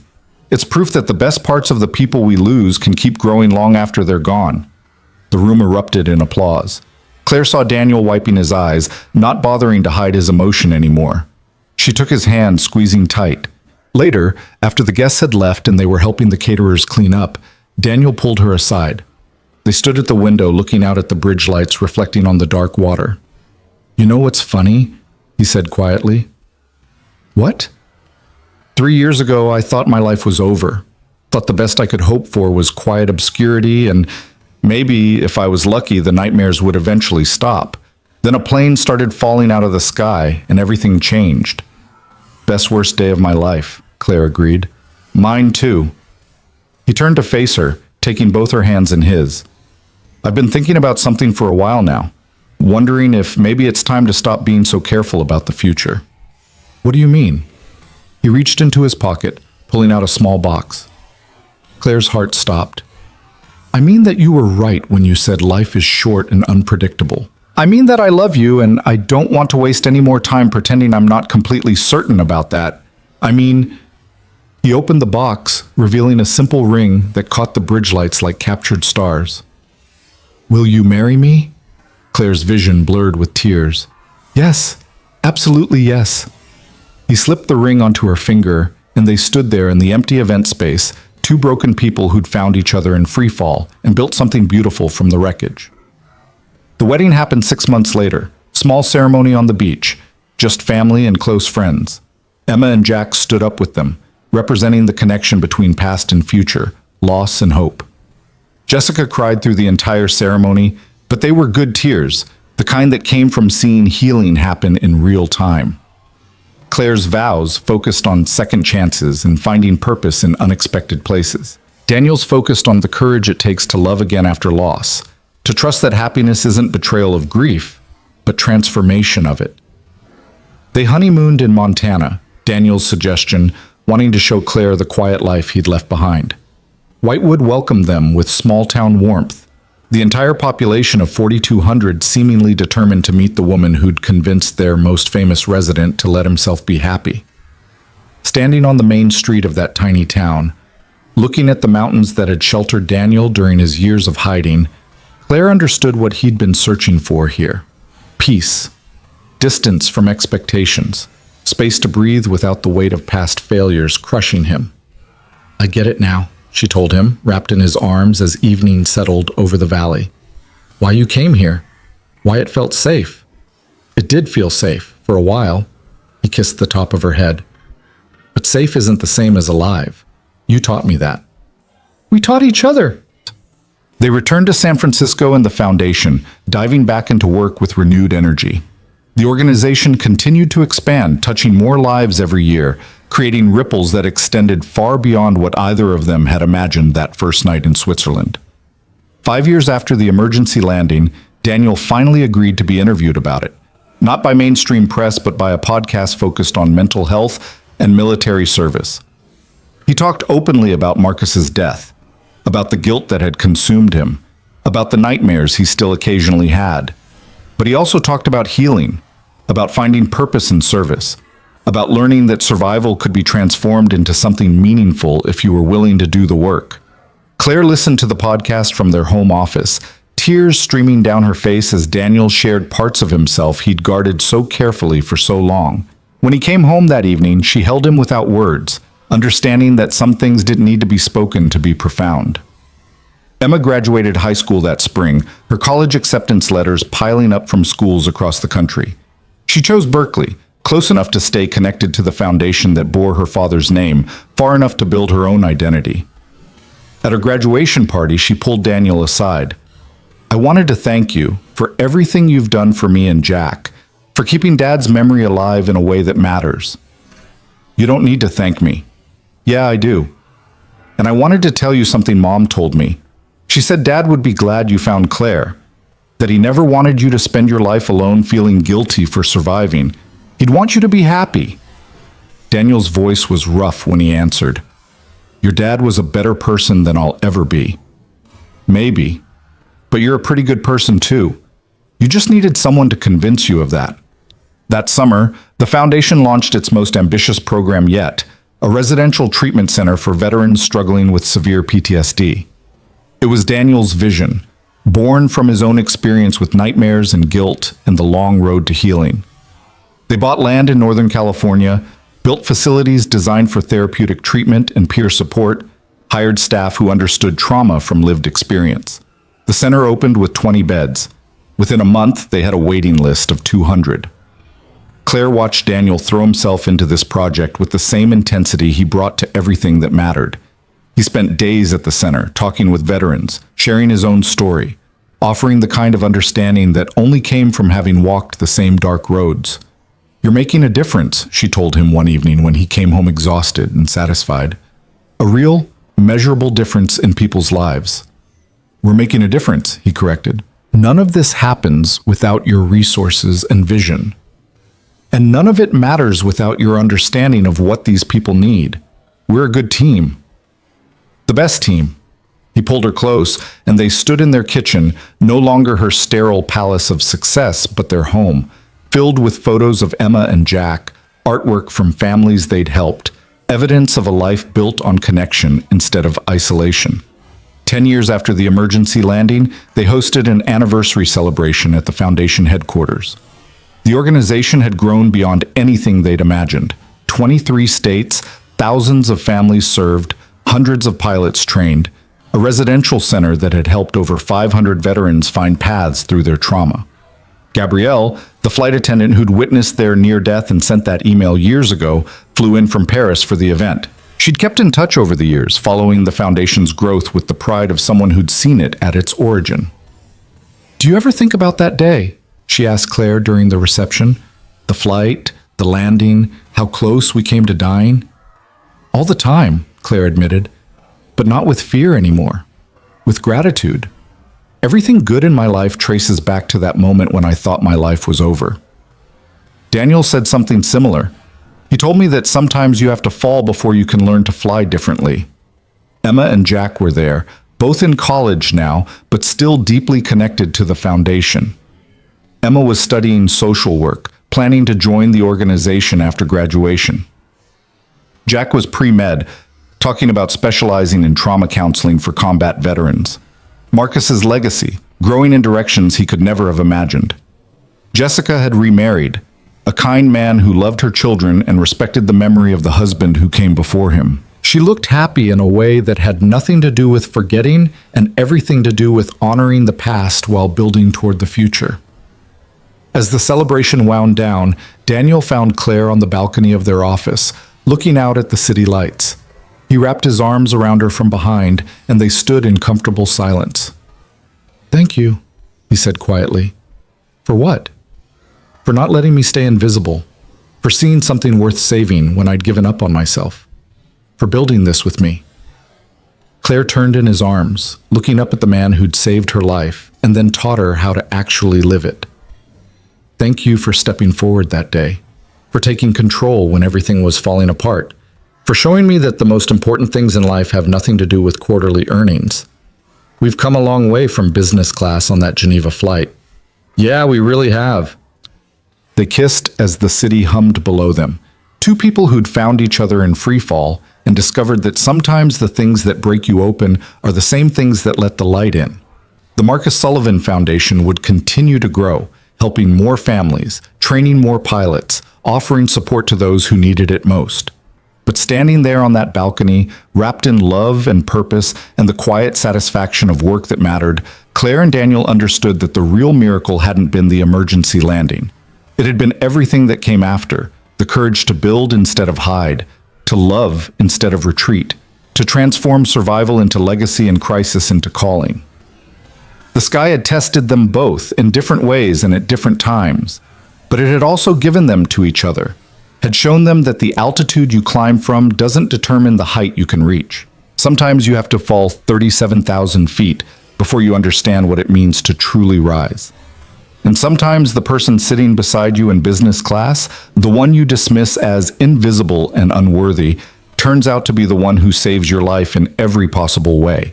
Not just from a dying plane, but from a dying heart, a dying purpose, a life that looked successful from the outside but was hollow at its core. Claire had built an empire before Switzerland. After Switzerland, she'd built something better. A partnership, a purpose, a love story written in the language of second chances and hard-won redemption. The mountains had witnessed their near destruction. The city lights now witnessed their triumph, not over death, but over the fear that surviving wasn't enough, that broken people couldn't build beautiful things, that judgment made in arrogance couldn't be transformed through humility and grace.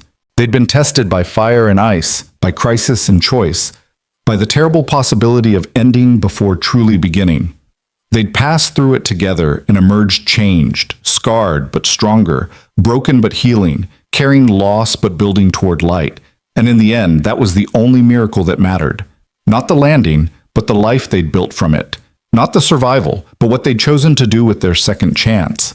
Not the falling, but the flying they'd learned to do together, with feet firmly on the ground and hearts finally, beautifully, courageously open to whatever came next.